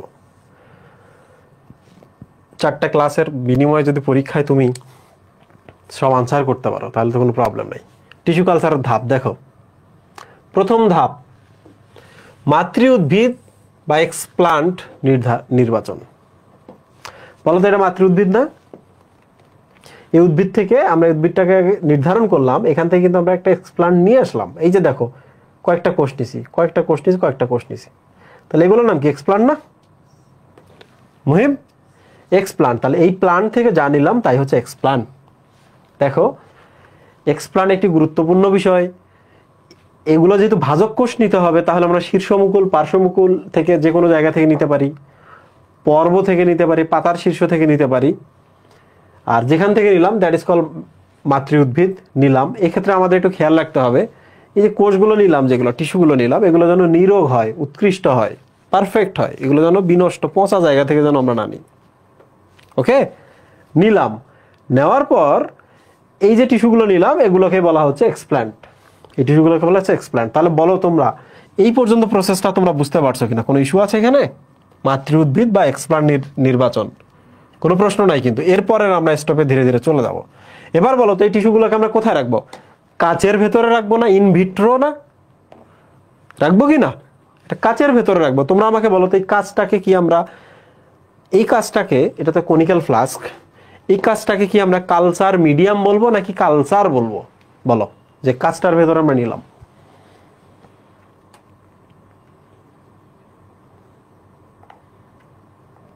This is culture medium, right? Culture media বা কালচার মিডিয়াম, চাষের জমি যেখানে এখন আমরা চাষ করবো। আরে সবার সব ধরতে পারতেছো। তোমাদের অনেক সিনিয়র ভাইরে জিজ্ঞেস করে, সে বোঝেই না। তোমরা এত অল্প বয়সে এত কিছু বুঝে যাচ্ছ মুহিম। এবার কালচার মিডিয়াম, এই তোমরা আমাকে বলো তো, একটা কনিক্যাল ফ্লাস্ক নিয়ে ওর মধ্যে পানি দিলে টিস্যুগুলো রাখলে কি জন্ম নেবে? এত সহজ? তো তোমরা একটা জিনিস বলো তো, এই কালচার মিডিয়াম, চাষের জমিটা চাষের আগে প্রস্তুত করতে হবে না? এখানে কোন সার দিবা, কতটুকু পানি দিবা, সব ঠিক করতে হবে কিনা? তাহলে এবার চলে আসি আমরা কালচার মিডিয়ামে কি কি থাকে। কনিক্যাল ফ্লাস্কটার মধ্যে যদিও দেখতেছো পানি, এই পানির মধ্যে আসলে কি কি দেই, যেগুলোর কারণে এই কোষটা ধীরে ধীরে বড় হবে, ক্যালাস হবে, প্লান্টলেট বা অনুচারা তৈরি হবে। এই যে অনুচারা, তারপর ধীরে ধীরে এগুলোকে বাইর করে এনে আমরা টবে স্থাপন করতে পারবো, রাইট মুহিব? তাহলে এখন আমাদের প্রশ্ন কি, এই চাষের জমিতে আমরা কি কি দিচ্ছি? ওকে, তাহলে এই জিনিসটা যদি বোঝো তাহলে কোনো ইস্যু নাই। চাষের জমিতে আমরা কি কি দিচ্ছি বলো তো? এই হিডিংটা দিয়ে বলছে যে কালচার মিডিয়াম বা চাষের জমি বা আবাদ মাধ্যম তৈরি। বুঝছো তো নাকি? আবাদ মাধ্যম বা চাষের জমি তৈরি, মানে কনিক্যাল ফ্লাস্কটার মধ্যে কি কি দিব, ঠিক আছে? তাহলে তোমরা এক এক করে চলে আসো এখানে। একটা উদ্ভিদের যত পুষ্টি লাগে দিব কিনা, উদ্ভিদটা গ্রো করার জন্য, বৃদ্ধির জন্য যা যা লাগে সব রাসায়নিক উপাদান, সমস্ত রাসায়নিক উপাদান দিব কিনা, যা যা প্রয়োজন হয় সব দিব, ঠিক আছে মুহিব? এখন তুমি বলো তো আমাকে, কিছু জিনিস বেশি লাগে কিছু জিনিস কম লাগে, এটা সিম্পল জিনিস। তাহলে এই যে দেখো তো, মুখ্য এবং গৌণ, ম্যাক্রো বা মাইক্রো মিনারেলস দিব কিনা? পড়ছি না আমরা উদ্ভিদ শারীরিক তত্ত্বতে? বলো, কালচার মিডিয়ামে আমরা যা যা দরকার মানে ম্যাক্রো মাইক্রো মিনারেল সব দিব কিনা? দিলাম। কালচার মিডিয়াম প্রস্তুত, ওকে। এবার তোমরা আমাকে বলো তো, এখানে ভিটামিন দিব কিনা? কমেন্টে বলো তো, হোয়াই ভিটামিন, কেন ভিটামিন দিচ্ছি, দেখি পারো কিনা।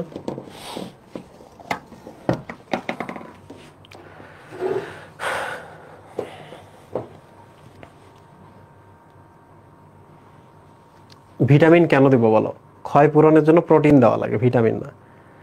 ফর ইটস গ্রোথ, পুষ্টি। ভিটামিন কবে পুষ্টি হইল? পুষ্টি, ভিটামিনকে পুষ্টি বলে না। পুষ্টি হলো যেগুলো খেলে শরীরের গ্রোথ হয়, সেগুলো হচ্ছে পুষ্টি।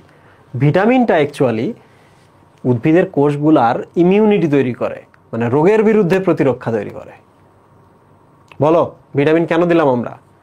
এই টিস্যুগুলো যেন নষ্ট না হয় রোগে, এরা যেন রোগ প্রতিরোধ করে বেঁচে থাকে, ঠিক আছে? তাহলে বলো, আমরা ভিটামিন কেন খাই? আমরা ভিটামিন এ খাই যেন আমার চোখে রোগ না হয়, রাতে যেন দেখতে পাই। আমি ভিটামিন ডি খাই কেন? আমার যেন শরীরে ক্যালসিয়ামের অভাব না হয়। ভিটামিন ডি আমরা কেন খাই, মানে তৈরি কেন করে নেই, রাইট মুহিব? ভিটামিন সি কেন খাই? যেন আমাদের স্কারভি না হয়, ঘাটা না হয়। তাহলে বলো, ভিটামিন কেন? রোগ প্রতিরোধের জন্য। বুঝেছো মুহিব? Very good. এবার বলো, এই কনিক্যাল যে ফ্লাস্কটা, মানে আবাদ মাধ্যম যেটা, চাষের জমি যেটা, সেখানে সুক্রোজ কেন দিব? দেখি এটা কারা পারো, বলো। এটার উত্তর কিন্তু ওরা আগে দিচ্ছে, বুঝছো? বলো তো, সুক্রোজ কেন? এই যে কে বলছো ওটা? তৌফিকুল আবেদিন সাত্তারি ফাহিম, দারুণ নাম তো। হ্যাঁ, সুক্রোজ হচ্ছে কি, ওজ আছে না শেষে, ওজ, ও এসি, ওজ আছে, তাহলে এটা একটা শর্করা। এই শর্করাটাতে ভেঙে এটিপি পায় একটা কোষ। তোমরা একবার চিন্তা করো তো, ওই যে কোষটা কনিক্যাল ফ্লাস্কের মধ্যে দিছে, ওর কি মূল আছে? ওর কি পাতা আছে? ও কি সালোক সংশ্লেষণ করতে পারবে? পারবে না। তাহলে উদ্ভিদের কোষগুলো নিজে খাদ্য তৈরি করতে পারবে না, তাহলে তাকে কি আমাদের সুক্রোজ দিতে হবে না, যে যতদিন পাতা হয় নাই সুক্রোজ ভেঙে খাও, ঠিক কি না বলো? তাহলে এখানে সুক্রোজটা পুষ্টি হিসাবে কাজ করবে, ঠিক আছে? আচ্ছা, এই ফাইটো হরমোন কেন দিচ্ছি বলো তো? ফাইটো হরমোন কেন দিচ্ছি বলো?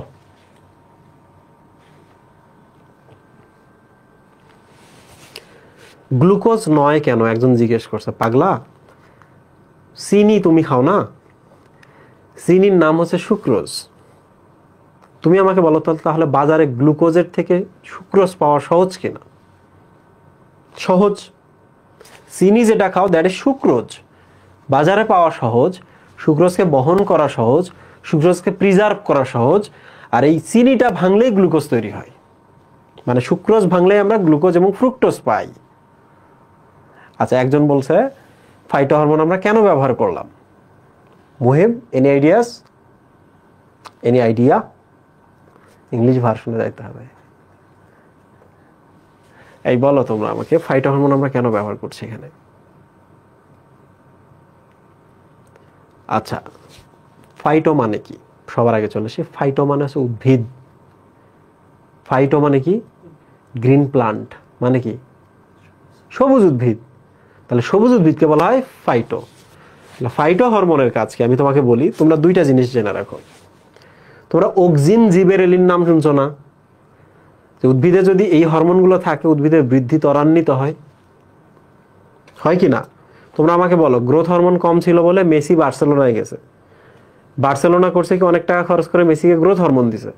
তাহলে গ্রোথ হরমোনের কারণে কি মেসির দৈহিক বৃদ্ধি হয়েছে, তাই না? ঠিক কি না? সো বিষয়টা বোঝার চেষ্টা করো। ফাইটো হরমোন অ্যাকচুয়ালি উদ্ভিদের বৃদ্ধি ঘটায়, কিন্তু এখানে আরো কথা আছে, আরো কথা আছে। বলো তো, তোমার সামনে যে সাপ পড়ে, হঠাৎ করে দেখছো একটা গোখরা সাপ তোমার সামনে পড়ে গেছে, তুমি কি আগে প্ল্যান ছিল যে এই সাপটা আমি দেখার পর আমি কিভাবে নিজেকে রক্ষা করব? তোমার কোনো প্ল্যান ছিল? তো সৃষ্টিকর্তা তোমার শরীরের মধ্যে হরমোন দিয়ে রাখছে। কি দিয়ে রাখছে? হরমোন। তোমরা চিন্তা করে দেখো এখন তোমার শরীরে কি কি পরিবর্তন হবে। আমি শুধু বলি, তোমার শরীরে অ্যাড্রেনালিন হরমোন বাড়া শুরু হবে, আকস্মিক। অ্যাড্রেনালিনের কারণে তোমার চোখের যে ভেতরে যে ছোট গোল একটা ফুটা আছে না, পিউপিল বলে, ওটা বড় হওয়া শুরু হবে। বলো তো এটা কেন বড় হইলো? কারণ এখন বেশি আলো চলে আসবে চোখের মধ্যে, তাহলে দেখতে পাবা ভালো। তাহলে বিপদের সময় কি চোখে ভালো দেখতে হবে না? বলো, বিপদের সময় ভালো দেখতে হবে। তাহলে তোমার শরীরে একটা হরমোন তৈরি হলো, সে তোমাকে বিপদের সময় চোখের মনিটা বড় করে দিচ্ছে। 2, এই অ্যাড্রেনালিন তোমার শরীরের সব দিকে রক্ত প্রবাহ কমিয়ে দিয়ে তোমার পেশি, পায়ের পেশি, হাতের পেশি এবং মাথায় রক্ত প্রবাহ বাড়িয়ে দিবে। তুমি কি এগুলো প্ল্যান করে গেছো? তাহলে বলো তো, মাথায় রক্ত যদি প্রবাহ বেড়ে যায়, মাথা দ্রুত কাজ করবে না? এই সাপের এখান থেকে ফাইট করবো নাকি দৌড়ে পালাবো, পালালে গাছে উঠবো নাকি পানিতে লাফ দিব? তাহলে মাথায় রক্ত প্রবাহ বাড়লো। হাতে যদি রক্ত প্রবাহ বাড়ে, পেশিতে ফাইট করবা কি না? সাপের বদলে যদি ওখানে একজন খুনি আসে, ফাইট করবা কি না? তাহলে পেশিতে শক্তি লাগবে।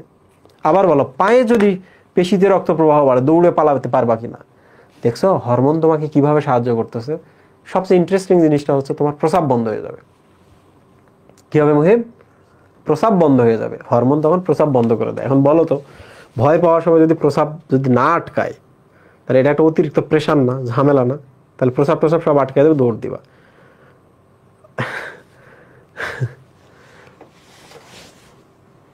তোমাদের তো এই যে পড়ানোর সময় না, এই যে আমি অতিরিক্ত কথাগুলো বলি মনে রাখার জন্য।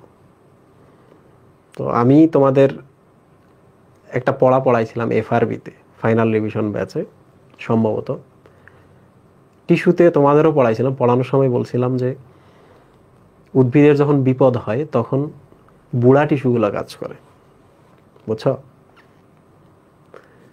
বুড়া টিস্যু মানে হলো যে টিস্যুগুলো এতদিন ধরে চুপচাপ ছিল, বয়স হয়ে গেছে, এদেরকে বলা সেকেন্ডারি ভাজক টিস্যু। তো একটা আমি উদাহরণ দিছিলাম মনে রাখার জন্য, যেন সারা জীবন তোমাদের মনে থাকে। তো এই ক্লিপগুলো কেটেও তোমরা, মানে আমার স্টুডেন্ট পাবলিকলি নিয়ে আসে। আমার স্টুডেন্ট অতটুকু ক্লিপ কেটে পাবলিকলি নিয়ে আসে যতটুকু ক্লিপ কাটলে আমাকে হিউমিলিয়েট করা যায়, আমাকে আক্রমণ করা যায়। তখন আমি ডিসিশন নিয়েছিলাম যে আমি কখনো ক্লাসে মনে রাখার জন্য এমন কোনো গল্প বলবো না যে জিনিসটা আলটিমেটলি একটা সময় আমার বিরুদ্ধে ব্যবহার করবে।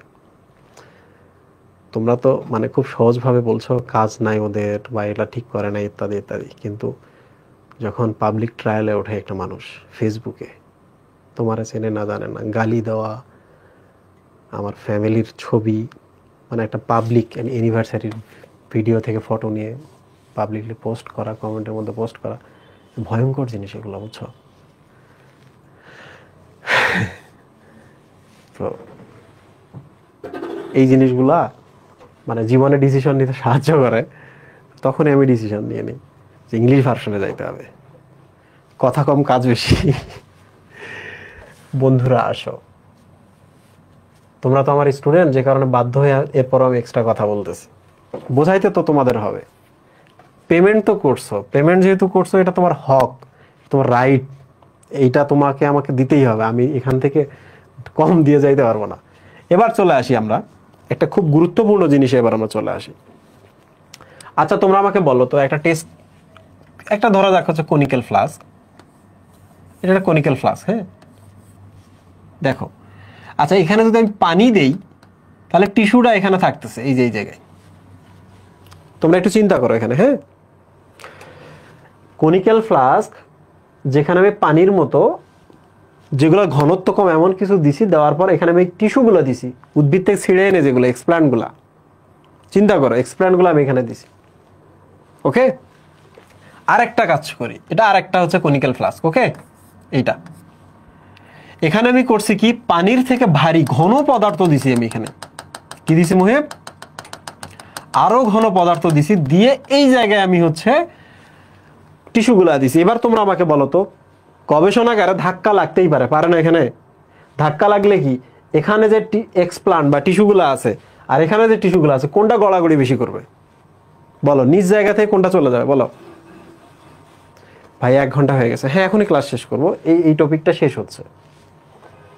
তোমরা আমাকে বলো যে বিপদে কোনটা, পানিরটা নাকি ঘন যেটা সেটা? পানিরটা বিপদে। তাহলে তোমাকে কি এগুলো ঘন করতে হবে না? এখানে করতে হবে কি না? তাহলে তুমি যদি কনিক্যাল ফ্লাস্কেই বা ইনভিট্রো টিস্যু কালচার করো, তাহলে তোমাকে ঘন মাধ্যম তৈরি করতে হবে। আর ঘন মাধ্যম তৈরি করার একটা উপায় আছে। সমুদ্রে কিছু শৈবাল পাওয়া যায়, শ্যাওলা। এই শ্যাওলাগুলোর নাম হচ্ছে আগার। কি নাম? আগার বা এগার। এই যে দেখো তোমাদের পড়ার মধ্যে এখানে দিয়ে দিছে যে সমুদ্র থেকে এগার নিয়ে আসা হয়, এনে আবাদের যে জমিটা আছে, মাধ্যমটা যেটা আছে, কালচার যে মিডিয়ামটা আছে, সেটাকে ঘন করা হয়, জমাট বাঁধার মতো আর কি, জমাট বাঁধার মতো করতে হয়। তাহলে তোমাদের যদি পরীক্ষা আসে আগার কি, প্রশ্নের উত্তর দিতে পারবা? আগার বা এগার কি বলবা? কালচার মিডিয়ামকে বা চাষের জমিটাকে ঘন করতে যে উপাদান ব্যবহার করা হয় তার নাম আগার। পারবা কিনা? এই আবাদ মাধ্যম বা কালচার মিডিয়ামটাকে ঘন করতে যে উপাদান ব্যবহার করা হয় তার নাম হচ্ছে এগার। তো যারা একটু, এগার কি একটা উদ্ভিদ? হ্যাঁ, এগার একটা শ্যাওলা, শৈবাল। এগার কি? শ্যাওলা বা শৈবাল। এগারের মধ্যে কিন্তু প্রচুর পরিমাণে আয়োডিন থাকে। বলো তো কেন এগারের মধ্যে কেন আয়োডিন থাকে? বলো তো। কোথা নিয়ে এসছি এটা? কোথেকে নিয়ে এসে? সমুদ্র থেকে নিয়ে এসে। এই যে বুদ্ধিমান মানুষ, বুঝতে পারছো? এগার কিন্তু খায়, জানো? এগার খাওয়া যায়। তোমরা যে বাজারে বিভিন্ন ধরনের চিপস পাওয়া যায় না, দেখবা মাঝে মাঝে এরকম এগার চিপস পাওয়া যায়, সামুদ্রিক শ্যাওলার চিপস। খাইতে খুবই বাজে। আমি একদিন কিনছিলাম, একটা মুখে দিয়ে মুহিবকে দিছি যে মুহিব এটা চালাই দেবে, কিন্তু মুহিব একটা মুখে দিয়ে বলতেছে ভাই এটা খাওয়া যাবে না। ক্লাস কিন্তু একেবারে শেষের দিকে, আর 2-1টা কথা আছে এখানে। এটা পরীক্ষায় আসতে পারে। এগার কি বলবা? কালচার মিডিয়ামকে ঘন করতে বা জমাট বাঁধার যে উপাদান ব্যবহার করা হয়। এবার চলে আসি, কালচার মিডিয়াম এক জিনিস, বেজাল কালচার মিডিয়াম আরেক জিনিস। বুঝছো মুহিব? লাস্ট লাইন এটা, আজকে ক্লাসের শেষ লাইন।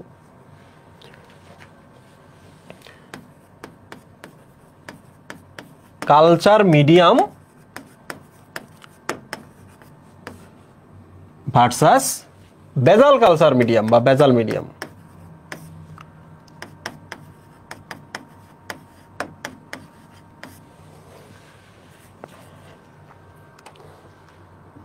যে লোকটা সবচেয়ে খারাপ সেই লোকটাকে নিয়েও কখনো মজা নিবা না। Okay, this is culture medium, this is basal culture medium. এই বলো তো, তোমাকে আমি একটা প্লেট দিছি, ভাত দিছি প্লেটের মধ্যে, ঠিক আছে মুহিব? এতগুলো ভাত দিছি। এই যে এখানে একটা মুরগির একটা রান দিছি, একটুকু ডাল দিছি, পানির বোতলের মধ্যে এই যে একটুকু পানি দিছি, ওকে? আর এই জায়গায় আমি আর একটা ভাতের প্লেট দিলাম। ভাত এতটুকু, প্রোটিন পরিমিত, ডাল পরিমিত, সাথে হচ্ছে ফ্যাট, চর্বি সবকিছু আছে, এবং পানির গ্লাসে পানিটা পরিমিত। তোমরা আমাকে বলো তো, এটা একটা তোমার খানা, ওটা একটা খানা, বেটার খানা কোনটা? এ আর বি? যারা ভাত বেশি খায় তারা তো বামটাকে বেছে নিবে। এ আর বি কোনটা বেটার? বি বেটার না? তাহলে তোমরা আমাকে বলো তো, কোনো একটা জিনিসের মধ্যে যদি সবগুলো আলাদা আলাদা উপাদান, না এখানে মাংস আলাদা, কার্বোহাইড্রেট আলাদা, প্রোটিন মানে এই ডালটা আলাদা, পানিটা আলাদা, তোমরা আমাকে বলো এখানে সব আলাদা আলাদা উপাদান সুনির্দিষ্ট পরিমাণে আছে কিনা? খাইতে গেলে এগুলো সব মৌলিক উপাদান না? এগুলো সব লাগে খাইতে গেলে, এগুলো সব লাগে খাইতে গেলে। তোমরা আমাকে বলো তো, মৌলিক উপাদানগুলো যদি সুনির্দিষ্ট অনুপাতে থাকে, তাহলে আমরা এখানে চলে আসি। মৌলিক উপাদান কি থাকবে বলো তো? সুনির্দিষ্ট অনুপাতে থাকবে। তোমরা আমাকে বলো তো, পানির যদি এত বড় একটা জার দেই, হইল? হইল? গ্লাস এত বড় একটা গ্লাস দিয়ে পানি ভরাই দিস, হইল? হইল না। একটুকুই পানি লাগবে, বেশিও না কমও না। তাহলে বলো তো সুনির্দিষ্ট অনুপাত, বা এটাকে আমরা যে বলি না অপটিমাম, অত্যানুকূল, অলরেডি এই টার্মের সাথে তোমরা পরিচিত হয়েছে। অপটিমাম মানে যা লাগবে তার বেশিও না কমও না। এখন বলো, একটা কালচার মিডিয়ামে যদি কোনো কিছু আমরা দেই তাহলে কালচার মিডিয়াম হলো, যা যা লাগছে আমরা তা তা দিছি। কিন্তু যদি আমরা সুনির্দিষ্ট অনুপাতে দেই, সেটার নাম কি আমরা ভেজাল কালচার মিডিয়াম বলবো না? দেখছো কালচার মিডিয়ামের মধ্যে পার্থক্য কি? এটাও ভাতের প্লেট, ওটাও ভাতের প্লেট। এটাতে সব দিছি যা যা লাগে, এটাতে সব দিছি যা যা লাগে প্লাস সুনির্দিষ্ট অনুপাতে দিছি। তাহলে মৌলিক উপাদান সমৃদ্ধ সুনির্দিষ্ট অনুপাতে বা অত্যানুকূল পরিমাণে বা অপটিমাম পরিমাণে মৌলিক উপাদান সমৃদ্ধ কালচার মিডিয়ামকে বলা হয় ভেজাল মিডিয়াম। পরীক্ষায় এখানে চলে আসি। তোমাদের কিন্তু এই যে দেখো, এখন তুমি যদি একটা কালচার মিডিয়াম বানাও, সেখানে তুমি যে কোনো পিএইচ রাখতে পারো, বাট যদি পিএইচটা এর মধ্যে হয়, টেম্পারেচারটা একটা সুনির্দিষ্ট অনুপাতে হয়, সুক্রোজটা যদি 2 থেকে 4% মধ্যেই হয়, বা হচ্ছে ভিটামিনটা সুনির্দিষ্ট পরিমাণে হয়, তাহলে সেটাকে আমরা কি ভেজাল কালচার মিডিয়াম বলবো না? বলো, কালচার মিডিয়াম এবং ভেজাল কালচার মিডিয়ামের মধ্যে পার্থক্য কি? বলো। ইয়েস, একজন বলছে সুষম খাদ্য ইকুয়াল ভেজাল মিডিয়াম। ওর নাম কি? Samaina Sultana Swarna, S doctor triple S, বিশিষ্ট পুষ্টিবিদ সামাইনা সুলতানা স্বর্ণা। এই বলো বন্ধুরা, তোমরা কি সব বুঝতে পারছো? ভাইয়া, আগের 11-এর সাথে এক্সপ্লান্টের জিন এক্সচেঞ্জ হওয়ার পসিবিলিটি থাকে না? আই এম নূর, কঠিন প্রশ্ন করেছো। এই প্রশ্নটা আমরা অন্য কোনো বিষয়ে আলোচনা করব, আজকে দরকার নেই। মাইক্রোফোন ওপেন করো, 5 মিনিট আমরা কোশ্চেন আনসার খেলবো। ওকে ভাইয়া, সিক্রেট ফাইলস নিয়ে কিছু বলেন।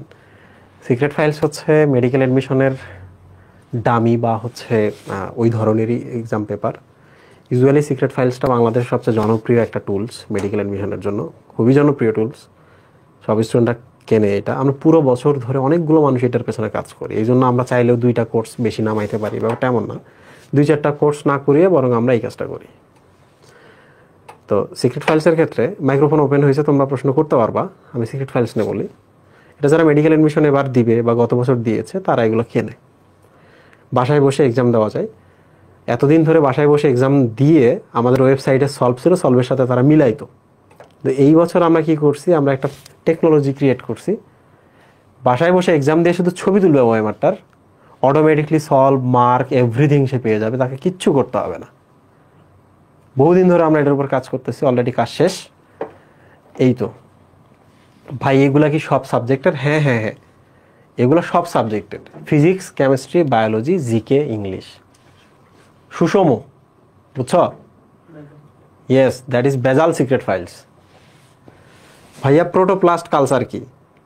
একটা কোষের প্রোটোপ্লাস্ট কালচার, প্রোটোপ্লাস্ট ফিউশন নিয়ে পরের ক্লাসে আমি কথা বলবো। এটা আজকের টপিক না, পরের দিনে বলবো। ভাই, আলাদা আলাদা নেওয়া যায় না? আলাদা আলাদা নেওয়ার কোনো সুযোগ নেই। এটা একটা সেট। হ্যাঁ, তুমি যদি কয়েকটা কোশ্চেন না, ওই সেটটা পুরো নষ্ট হয়ে যায়, ওই কোশ্চেনগুলো পড়ে থাকে। আলাদা আলাদা নেওয়ার কোনো সুযোগ নেই। ওয়ালাইকুম সালাম। হ্যাঁ, যদি আমরা একটা দেখা কোষ থেকে হ্যাপ্লয়েড কোষ থেকে যদি একটা উদ্ভিদ তৈরি করি, আর একটা যদি ডিপ্লয়েড হ্যাপ্লয়েড কোষ থেকে উদ্ভিদ তৈরি করি, এখানে পার্থক্য থাকবে কোনো? ইয়েস, হবে না? হ্যাঁ, পার্থক্য থাকবে। আমি সহজ করে বলি। আমার শরীরের কিন্তু সব কোষে আমার বাপেরও 1 সেট ক্রোমোজোম আছে, মায়েরও 1 সেট ক্রোমোজোম আছে। তো তুমি আমাকে বলো তো, মায়ের 23 নম্বরটা যদি নষ্ট হয়ে যায় কোনো কারণে, বাপের 23 নম্বরটা কি ব্যাকআপ দিতে পারবে না আমাকে? ইয়েস। তাহলে বাপের মায়ের যে 23 নম্বর ক্রোমোজোম কাজ করার কথা ছিল, ইনসুলিন তৈরির কথা ছিল, সে কোনো কারণে নষ্ট হয়ে গেছে, আমার তো ডায়াবেটিস হবে। তাহলে আমার বাপের 23 নম্বর ক্রোমোজোমটা বা 21 নম্বর ক্রোমোজোমটা তখন ইনসুলিন তৈরি করবে, করে আমি দেখো ডায়াবেটিস থেকে রক্ষা পেলাম। তাহলে তোমরা এবার বলো তো আমাকে, হ্যাপ্লয়েড উদ্ভিদ যদি আমরা তৈরি করি, কোনো একটা ক্রোমোজোম ফুল সেটের যদি নষ্ট হয়ে যায়, তখন তার কি বাঁচানোর উপায় আছে? বিপদে পড়বে না পুরো উদ্ভিদটা? বিপদে পড়বে কিনা? ইয়েস। সো এই ধরনের অনেক সমস্যাও আছে, বাট বিশেষ উদ্দেশ্যে তৈরি করা হয়। চায়নায় এই কাজটা করে, বুঝছো? এই পরের পৃষ্ঠাতে গেলে এই টপিকটা পাইতা, যে চায়নায় ধান এবং গম, তারা হচ্ছে এই কাজটা করছে, ধান এবং গম তৈরি করছে, হ্যাপ্লয়েড ধান, হ্যাপ্লয়েড গম। Next question. ওয়ালাইকুম সালাম। ভাইয়া, আমার টিস্যু তন্ত্র অধ্যায় থেকে একটা কোশ্চেন ছিল। আজকে কোশ্চেনটা করা ঠিক না, কারণ এক্সপ্লেন করতে গেলে অনেক সময় লাগবে। ছোট একটা কোশ্চেন, প্রোক্যাম্বিয়াম থেকে যখন পরবর্তীতে টিস্যু হয় ওটাকে ভাস্কুলার ক্যাম্বিয়াম বা রেসিডুয়াল কেন বলা হয়?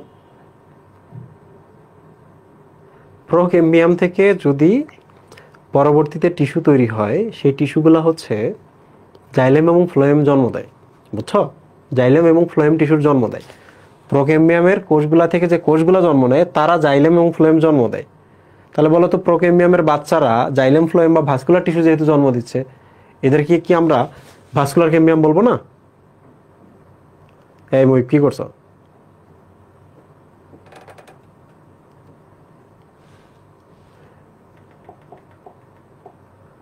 এই কানেকশন চলে গেছে। তুমি কি আমার উত্তর পেয়েছো? যে ভাইয়া রেসিডুয়াল কেন বলা হয়?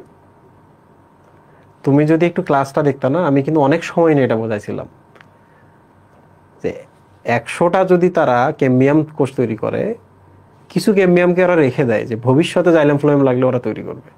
তো ওই এক্সট্রা যেগুলো রেখে দেয় ওগুলোকে আমরা বলি অবশিষ্ট ক্যাম্বিয়াম বা রেসিডুয়াল ক্যাম্বিয়াম। ওরা ভবিষ্যতে জাইলেম ফ্লোয়েম বানায় আর কি। তো প্লিজ ক্লাসটা একটু দেখো, সব উত্তর আছে ওখানে। আচ্ছা ভাই, ঠিক আছে। ওকে ওকে, ভাই আসসালামু আলাইকুম। ওয়ালাইকুম সালাম। ভাইয়া হ্যাপ্লয়েড ডিপ তৈরি করার ক্ষেত্রে সুবিধাটা কি? আপনি বললেন ধান চায়নারা তৈরি করে, সেক্ষেত্রে ওটার সুবিধা কি, আর বাংলাদেশে যেটা তৈরি হয় সেটার সুবিধাটা কি? না, চায়নাতেও কিন্তু ডিপ্লয়েড ধান গম আছে, বাট ওরা তৈরি করছিল, করতে পারছে, এইটা হলো কথা। হ্যাপ্লয়েড তৈরি করার বিশেষ কিছু উদ্দেশ্য আছে, তার মধ্যে একটা উদ্দেশ্য শুধু যে কোনো ক্যাসাল নাই, একটা ধান গাছ থেকে একটা কোষ নিয়ে এসে একটা আমি নতুন ধান গাছের জন্ম দিলাম। ওকে, তো উইদাউট প্রসেস, অনেক সময় লাগতেছে না, গবেষণাগারের মধ্যে আমি কয়েকদিনের মধ্যে তৈরি করতে পারবো। এইটা একটা। আরও অনেকগুলো কারণ আছে, এইটা নিয়ে আমরা পরে বলবো। তুমি চিন্তা করো যে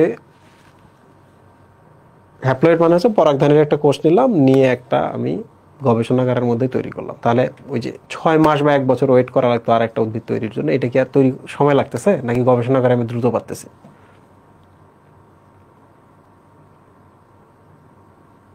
জি ভাইয়া, বুঝতে পারিনি।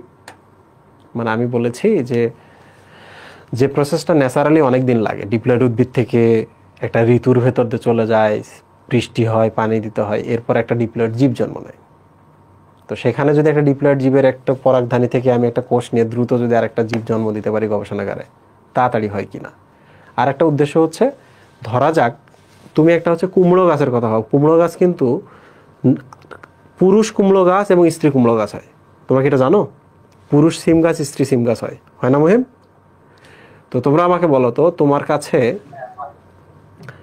তুমি একবার চিন্তা করো যে তোমার কাছে একটা পুরুষ সিম গাছের বীজ আছে, তো কোনো কারণে তুমি স্ত্রী সিম গাছের বীজ কালেক্ট করতে পারোনি, কিংবা এমন পৃথিবী তৈরি আসছে যে ওটা উধাও হয়ে গেছে, তাহলে শুধুমাত্র স্ত্রী সিম গাছের থেকে আমরা, মানে এটা অন্য উদাহরণ হয়ে গেল, এটা বলা ঠিক হয় নাই। মানে আমরা কি প্রজাতিটাকে বিলুপ্তি ঠেকাইতে পারতেছি কিনা, ব্যাপারটা হলো এটা।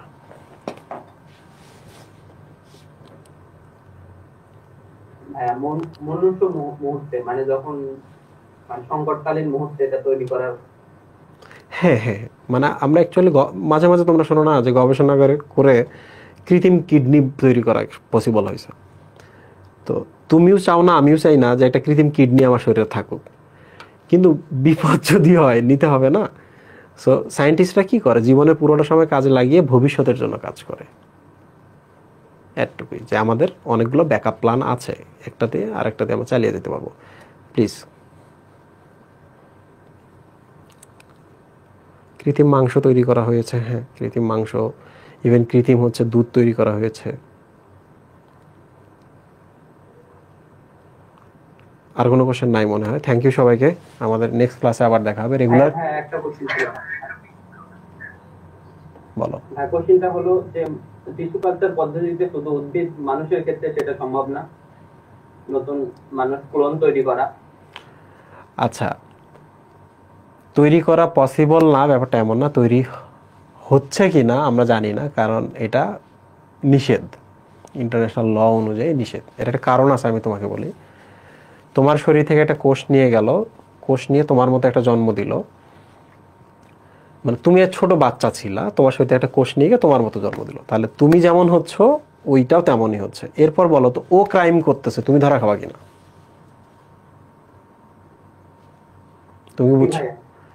তো অনেক হ্যাজার্ড আছে, অনেক বিপদের সম্ভাবনা আছে, এই জন্য হিউম্যান ক্লোনিং বন্ধ, আইন করে নিষিদ্ধ করা হয়েছে। কিন্তু অন্যান্য জিনিসের ক্ষেত্রে কিন্তু ক্লোনিং চলে। তাহলে আশা করছি আজকে তোমাদের প্রশ্ন বলো। আসসালামু আলাইকুম। জি ওয়ালাইকুম সালাম। ভাইয়া আপনি কি আমাদের মেডিকেল কোর্সে নেবেন না? তোমাদের মেডিকেল কোর্স বলতে 25-এর মেডিকেল কোর্স? জি ভাইয়া। ইয়েস, আমি একাডেমিকের কথা বলেছি, যে আমি আমার জীবনের শেষ একাডেমিক, আমি প্রত্যেকবারে একাডেমিক ব্যাচ চালাই, 25, 26, 24, 23, 21 সব চালাইছি। তো একটা সময় গিয়ে মনে হয়েছে যে থামতে তো হবে, আর কত। সো আমি 26-এর একটা একাডেমিক ব্যাচ রান করব, করে ওইটা হবে আমার লাস্ট একাডেমিক ব্যাচ। আপনি যদি একটু পারমিশন দেন, একটা এক্সট্রা কথা বলি ভাই। পার্সোনাল কথা? আপনি যদি একটু পারমিশন দেন।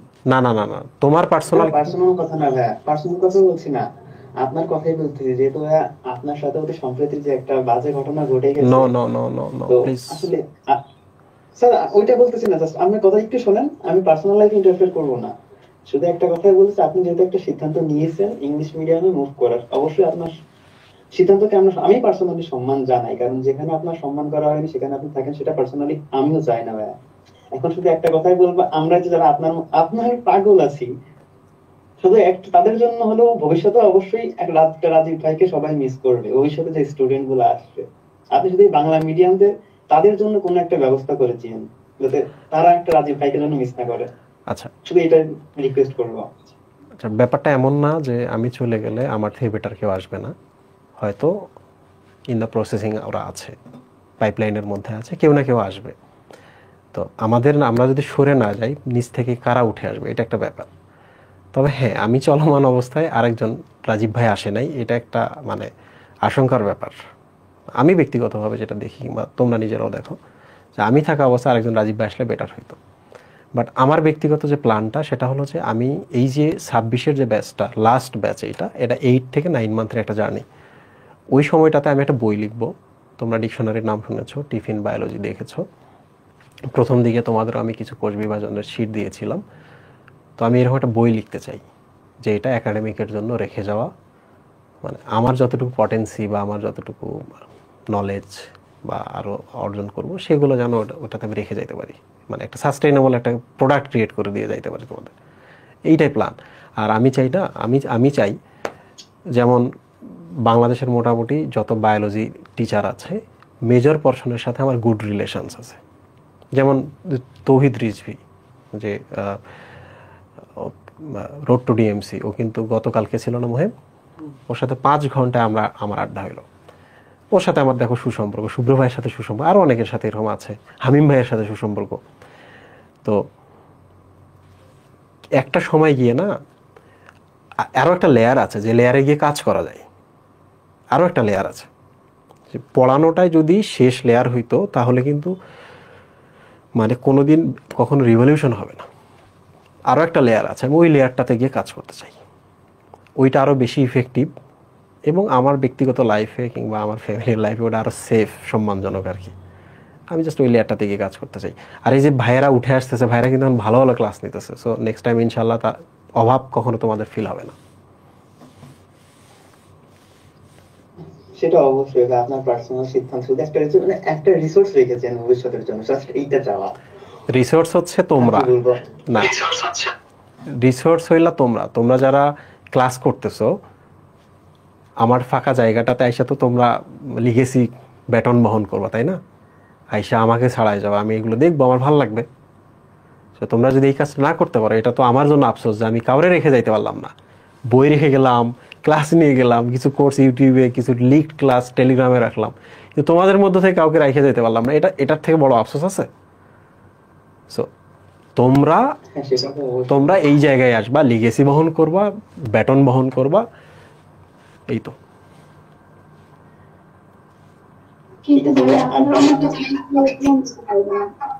আজকের মিটিংটা মানে কোশ্চেন আনসার সেশনটা হয়ে গেছে শোক সবার মতো, আর আমি একটা পার্সোনালি তোমাদের একটা কথা বলবো, বুঝতে পারছি আমরা যে আমাদের ভিতরতে এই কয়টা দিন যে কি গেছে সেটা সত্যি আমরা জানি।